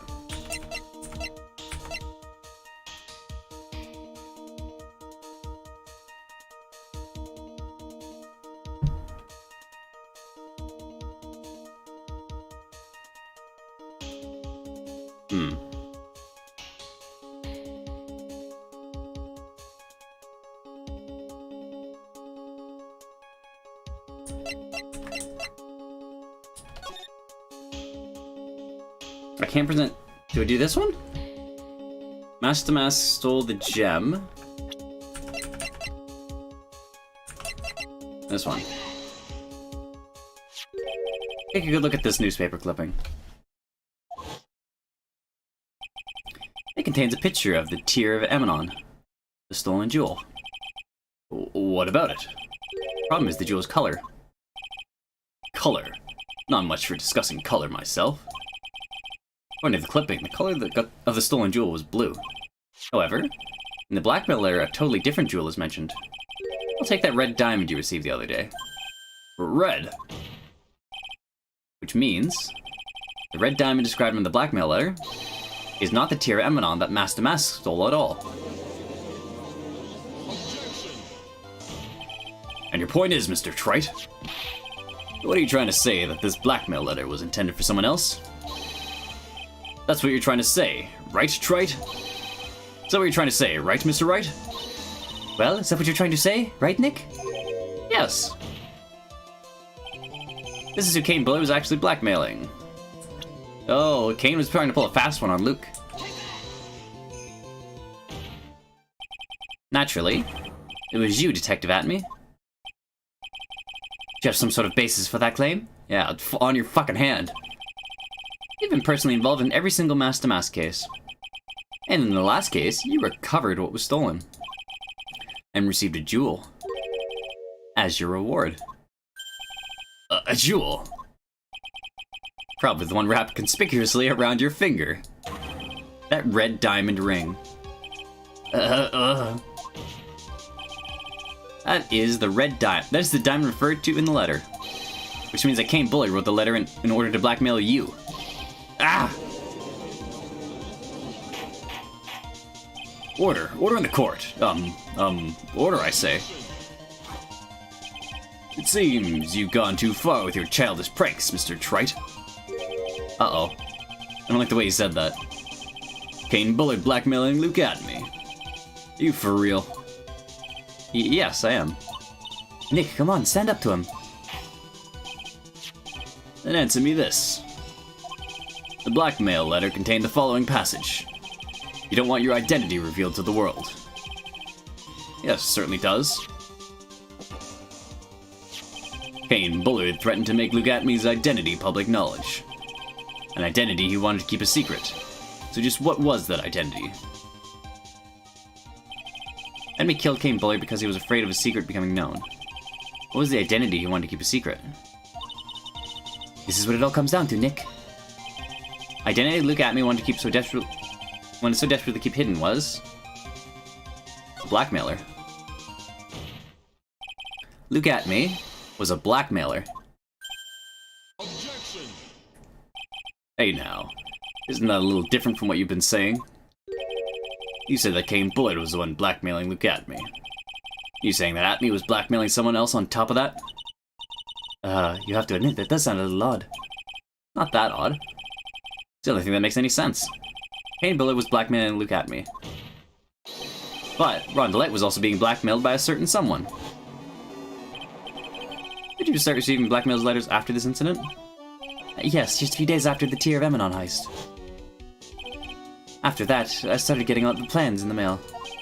I received plans from some very kind person, incredibly detailed plans. Detailed plans? In which case, that would mean that Ron Delight was actually Mask to Mask. That is what we were claiming. Someone else came up with the plans and had Mr. Delight steal his targets for him. And that someone is none other than Luke Atme. Shush! Silence!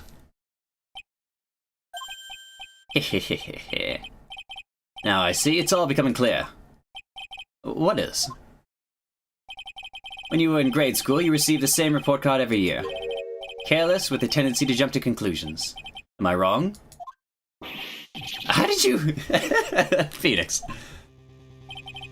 You said that I, Luke Atme, was blackmailing Ron Delight?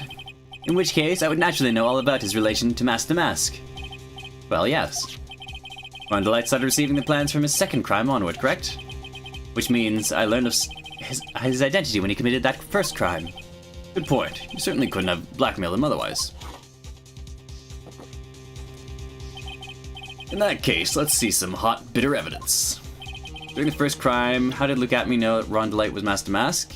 Because Ron's really shit at hiding his crime. I think I see it. See what? When you were in grade school, you received the same report card every year. Gets into a lot of mischief trying to be the center of attention. Well, what do you mean? This newspaper clipping. That's a picture of you and Ron DeLite in his guard uniform. Seems that Mask to Mask didn't just disappear into thin air. He took off his outfit and hid it in a bucket. That sounds far too stupid to be true. Correct. With tricks like that, he couldn't fool a baby, let alone an ace detective. That's when you figured it out, Mr. Atme.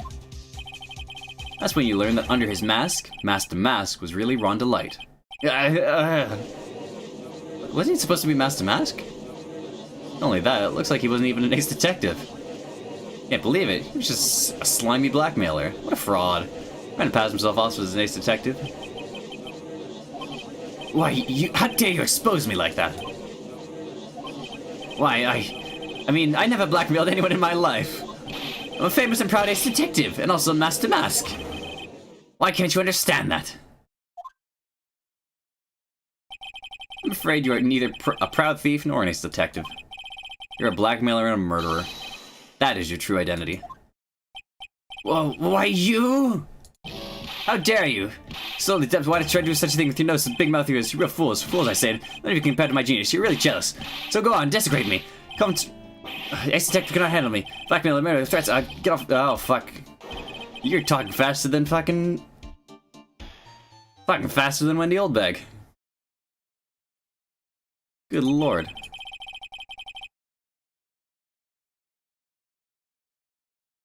Seems we finally arrived at the real answer. That was quite a performance by Mr. Atme. Bailiff, please prepare a cell for Mr. Atme.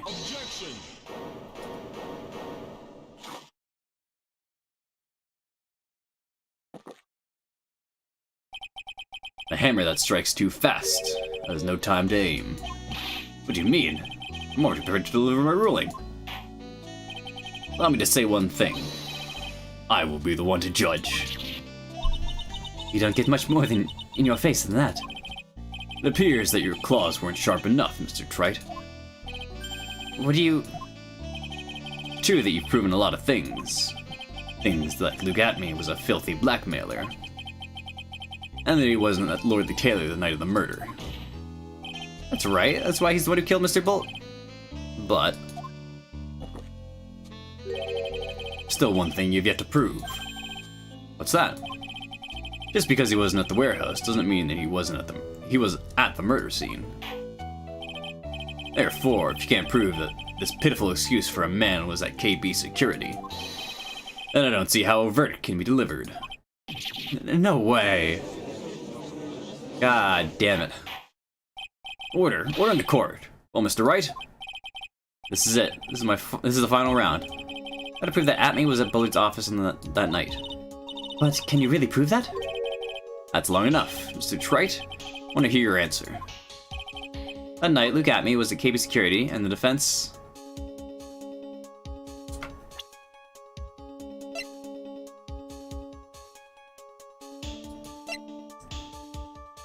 Can we prove it?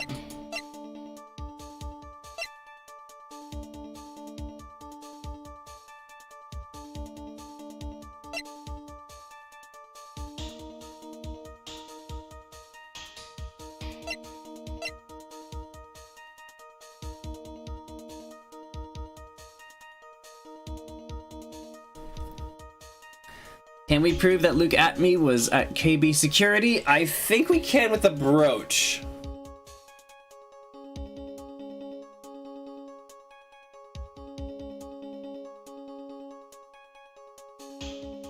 Because he took the brooch from KB Security and stashed it at the crime scene.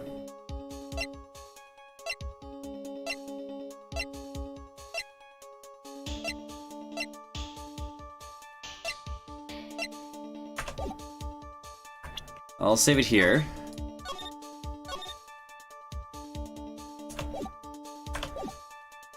can prove it.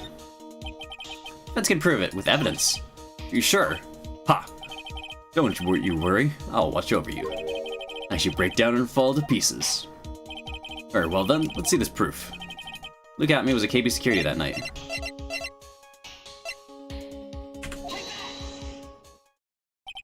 This is the proof? It's true. That is very important. However, not so foolish as to think that will pass for evidence here. Let me learn the fuck. Killblend 49. Well, Mr. Wright? It's bitter. Very bitter.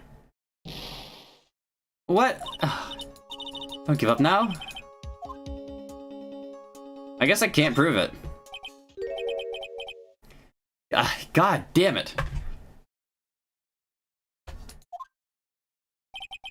Just as I thought. But, hear more of Detective Atmy's testimony.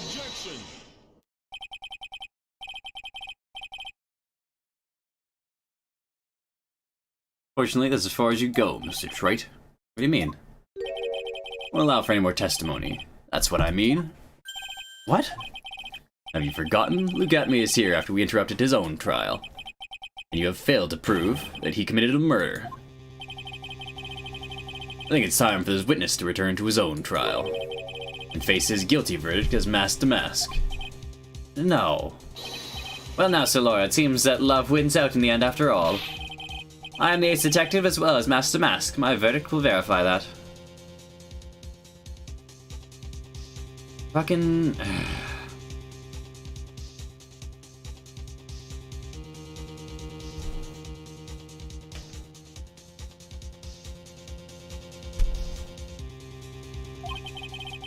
Just as rolling the lights will verify that he is the true murderer. I declare with my full force of my ace detectiveness. Order. Order in the court. It's enough deliberation over this witness. Can't believe this. At this rate, Ron is... Let's give up now, Nick. We still have tomorrow. We can look for more evidence and... But then it'll be too late. Huh? Why?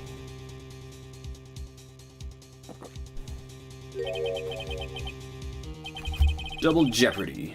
One of the basic rules of any court of law. Double jeopardy? The defendant be tried and found innocent in court. The defendant cannot be tried again for the same crime. This is a fundamental rule of all courts. Oh, so... Ron can't actually be found guilty of being mask to mask. That's funny. And it applies to this witness as much as it applies to anyone else. Mr. Atman will be found guilty in a matter of minutes. Guilty as mask to mask, which means he'll be innocent as far as the murder of Kane Bullitt is concerned. No way. The fact that you were unable to prove Mr. Atmy's guilt of that crime here means he will never again be tried as Kane Bullitt's murderer. Ugh. Ah.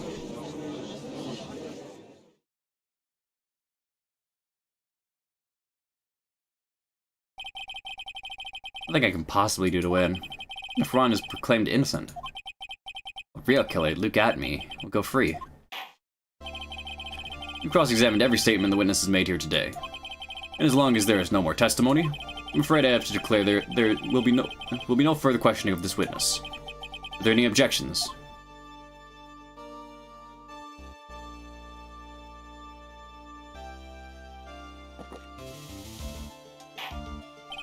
I hereby end the cross-examination of Luke Atmy.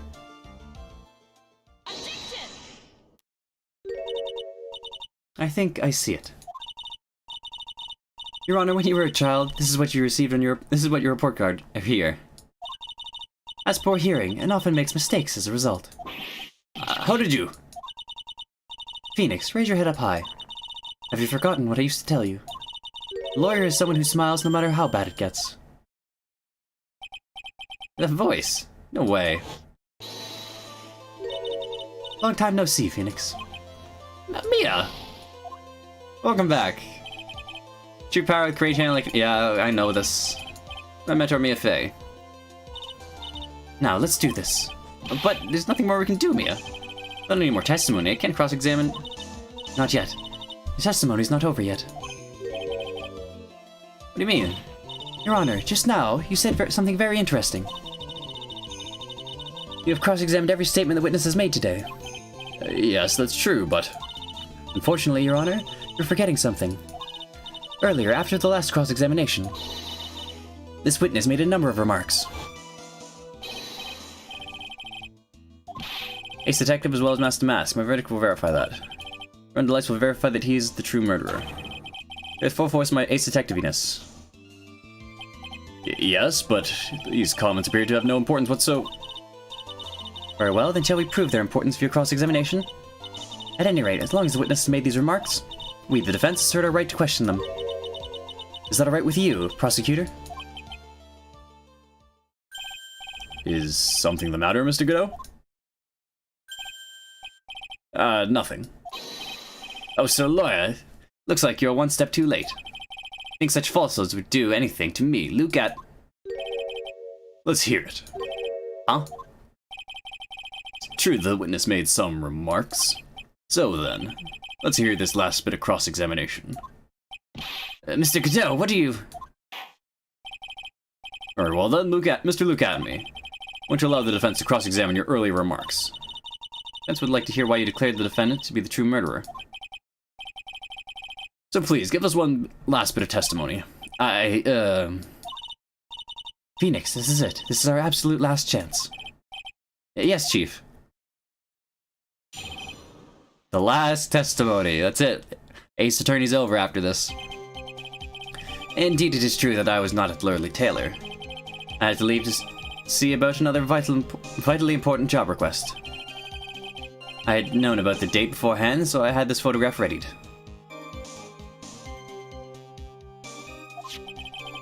My brilliant deduction was what informed me that the true culprit was Ron Delight. And thanks to the keycard and wallet, it was abundantly clear that he was there. I was also able to make the deduction from the buzzer, which only sounded once. One did not have any fingerprints on it. Why?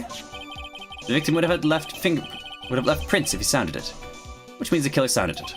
Mr. Delight was wearing this Master Mask outfit, which is why he left no prints.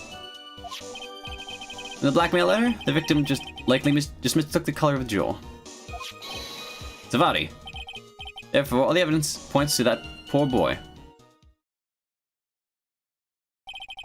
Testimony actually seems to hold up pretty well. The remarks don't appear to have been hastily prepared, all the points have been examined, none of them seem to be contradicting anything. Of course, but how did you know about the emergency buzzer? The police investigation documents went directly through me. I always look over all the documents, and it's elementary, Sir Lawyer.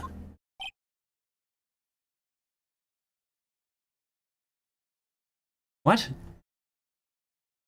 You were arrested by them. You're gonna make even more trouble for us now, Sir Lawyer. We'll not allow any more of your usual shenanigans, Mr. Wright. Yes, Your Honor. Now postpone Luke Atme's trial any longer. This is your last chance. Hang on a sec, just one chance? Ha! Seems the party's about to begin. Well, Phoenix, there isn't any evidence that contradicts with that testimony.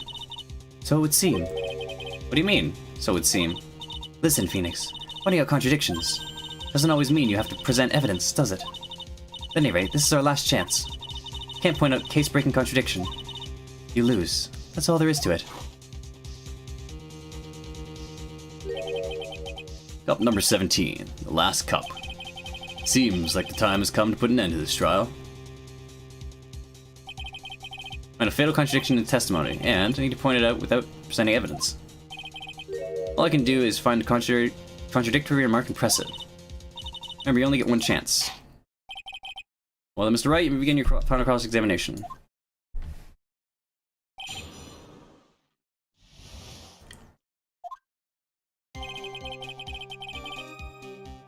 Indeed true that I was not at the Lordly Taylor. I had to leave to see about another vitally important job request. I had known about the date beforehand, so I had this photograph readied. Early deduction was what informed me that the true culprit was Ron Delight. Thanks to the keycard and wallet, it was abundantly clear that he was there. I was also able to make a deduction from the buzzer, which only sounded once. One did not have any fingerprints on it. Why? Victim would have left prints if he sounded it, which means the killer sounded it. Mr. Delight was wearing his Master Mask outfit, which is why he left no prints. Blackmail later, the victim likely mistook the color of the jewel. All the evidence points to that poor boy.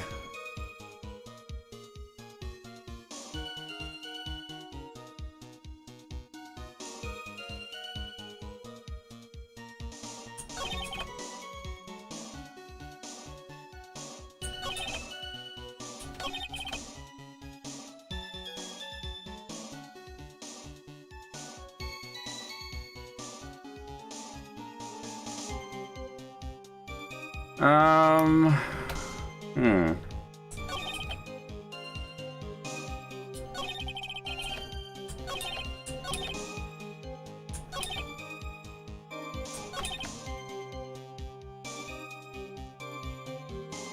All the evidence goes through at me. Hmm.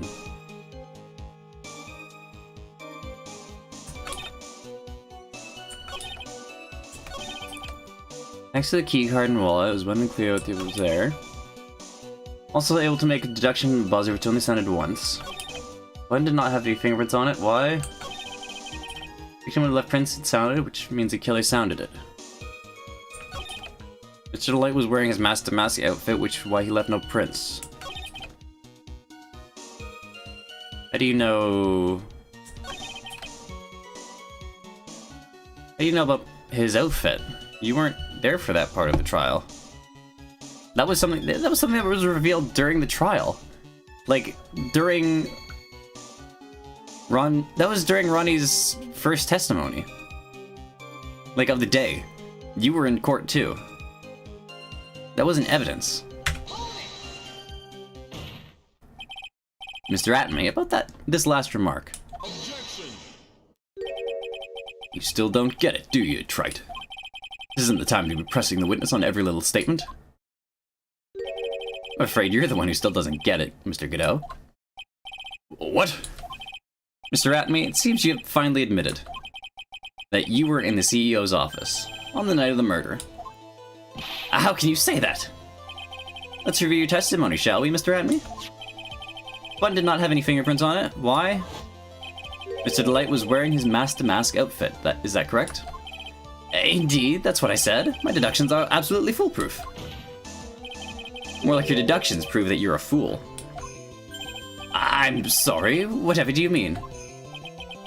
For some reason, I'm starting to get really thirsty. When exactly did we learn this? The fact that Ron Delight was dressed as mask to mask when he went to the scene of the crime. That was, it was just a few hours ago. Back when my sixth cup was looking at me with cold stare. Huh? Oh, did I forget to mention it before? I'm sorry, I just never had the chance to mention it up until now. That's right, the defendant had yet to tell anyone else this fact before this morning. Therefore, the only people who could have known are those who have been watching this trial. You understand now, Detective Atme? There's no way that you should have known about that.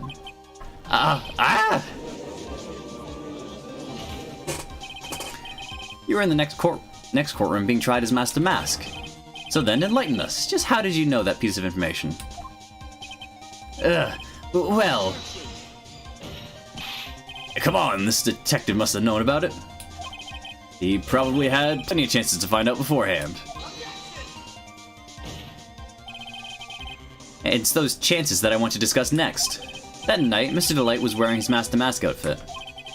There's one and only one way for Detective Atme to have found that out. Only one. One way, you say? Please recall, if you will, Mr. Delight's testimony. When I entered the office, there was a suspicious shadow there. For a second, my client witnessed the real killer. Objection. Mr. Delight never saw his attacker. There's no way to tell whether or not the real killer was Luke Atme.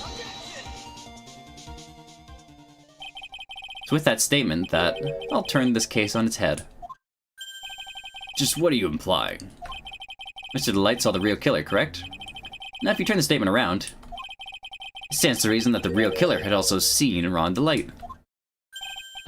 Impossible.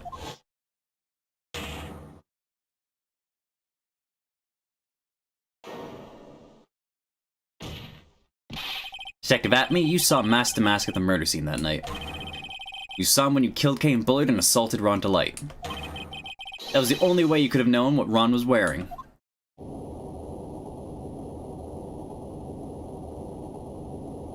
What the fuck? Oh, he's gonna explode!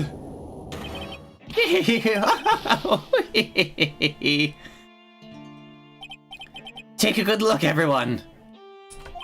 Unable to find a rival worthy of my genius, I was forced to create one by myself. Here I am, the tragic clown. That's the same line you gave yesterday. But I think there's a little more meaning behind it this time.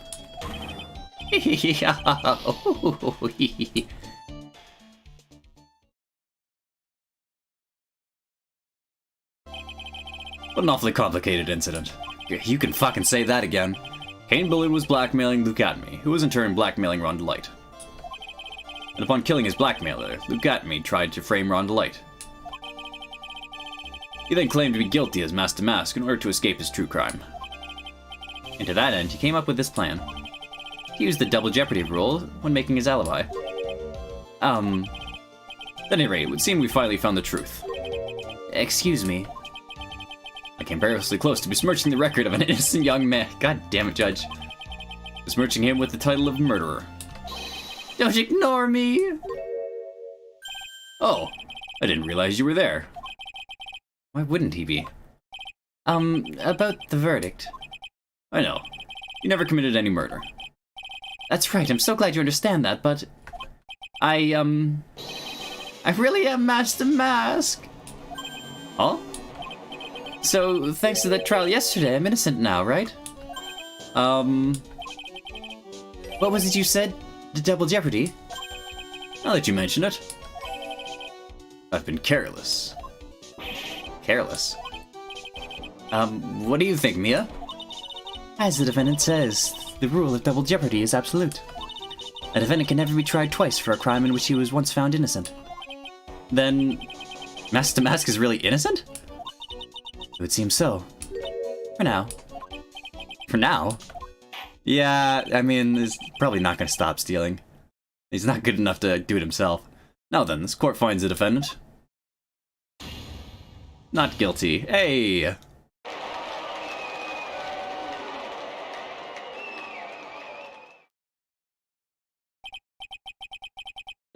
Boy, this was really lucky.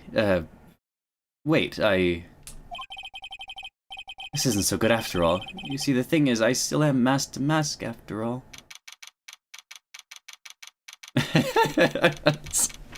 Oh, it's funny.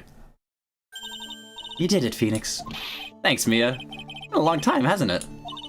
Yeah, it's because Maya doesn't call on me much these days. Oh? I'm just joking, Phoenix. Don't take everything so seriously. But on the other hand, Maya, she seems kind of torn these days. You mean about becoming the master of the Crane channeling school?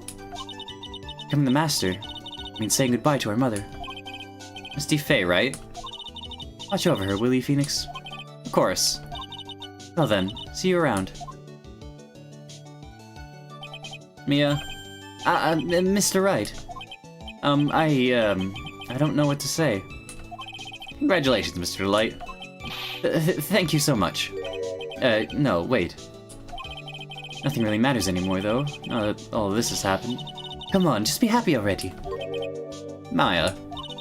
You've been cleared of the murder charges and get off as Master Mask to boot. But in exchange, I lost everything. Huh? What do you mean?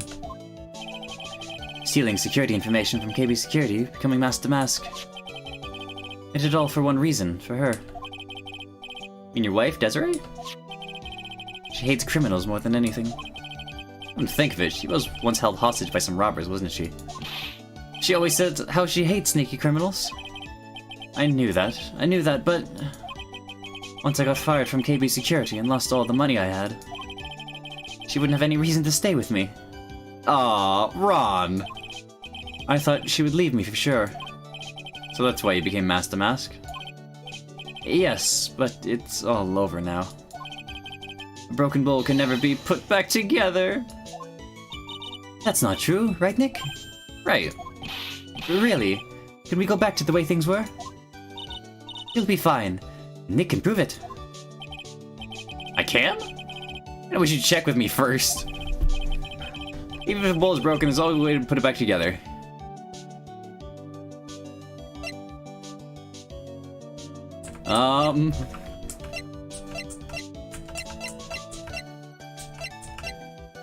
Even if the bowl is broken, there's... Do I do this? That's kind of hokey.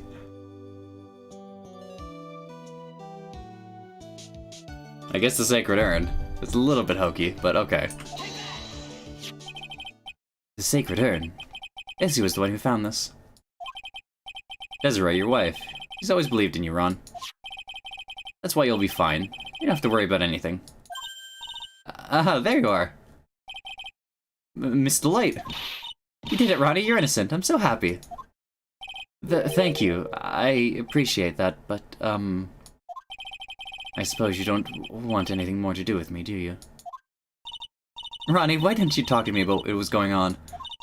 I had no idea you quit KP Security. Never imagined that you were really mask to mask either. Mr. Light, what are you going to do now that you know? You're not going to really leave him, are you? Come on, it's obvious, isn't it? How could I ever let a wonderful man like him get away? After all, my bike's really fast. So fast there's no way he could ever get away. Didn't you say that you hated criminals? Oh. I only hate people who act cowardly, who act all cowardly and sneaky. Like that detective. I see. My Ronnie went and declared his crimes before he committed them, like a man. Yeah, you know, I just love a man who's so chivalrous. That's one way to see it. Chivalrous. You know I was right about you. Every day I spend with you is filled with thrills and excitement. Desi. Desiree, you really do love Ron, don't you? Nicky boy? Yes? I'm really glad I asked you to defend my Ronnie. Thank you so much. Never forget what you've done for us. Oh, well, take care of yourself. You too, Nicky boy. Feel my face going red. Mr. Nick! Mystic Maya!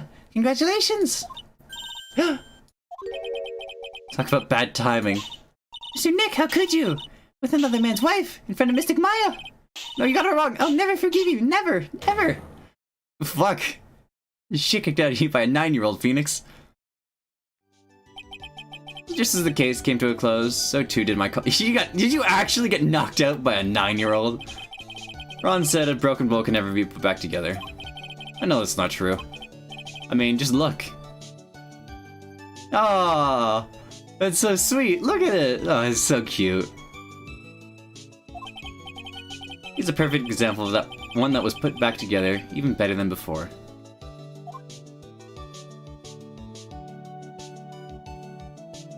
Ah, Episode 2, The Stolen Turnabout, the end.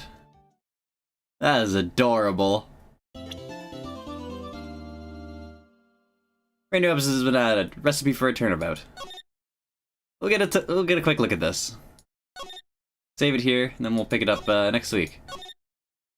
That was fucking complicated for a second goddamn trial. Fucking hell. That's enough. Court sees no reason to further prolong this trial. The case is extremely clear. I see no reason for misinterpretation of the facts. It wasn't me, I swear it wasn't me. The evidence and testimony we have seen and heard are conclusive. The victim was alone at his table when he drank the cup. No. You're wrong. I know what I saw. I saw... Who the fuck?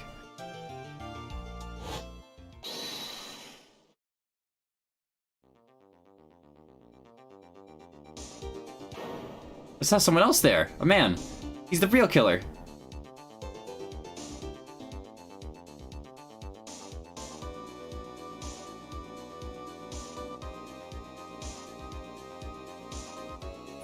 Phoenix, did you poison someone? Why won't anyone believe me?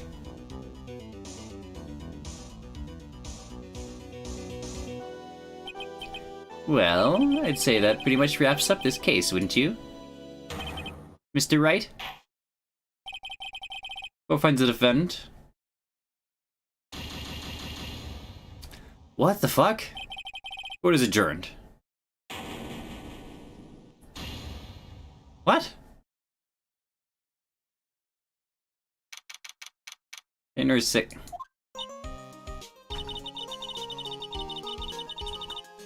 Oh, fucking okay. I guess we'll see what the fuck's up with that. Fucking weird medias res. Alrighty then. That's the end of case 2 in Ace Attorney 3.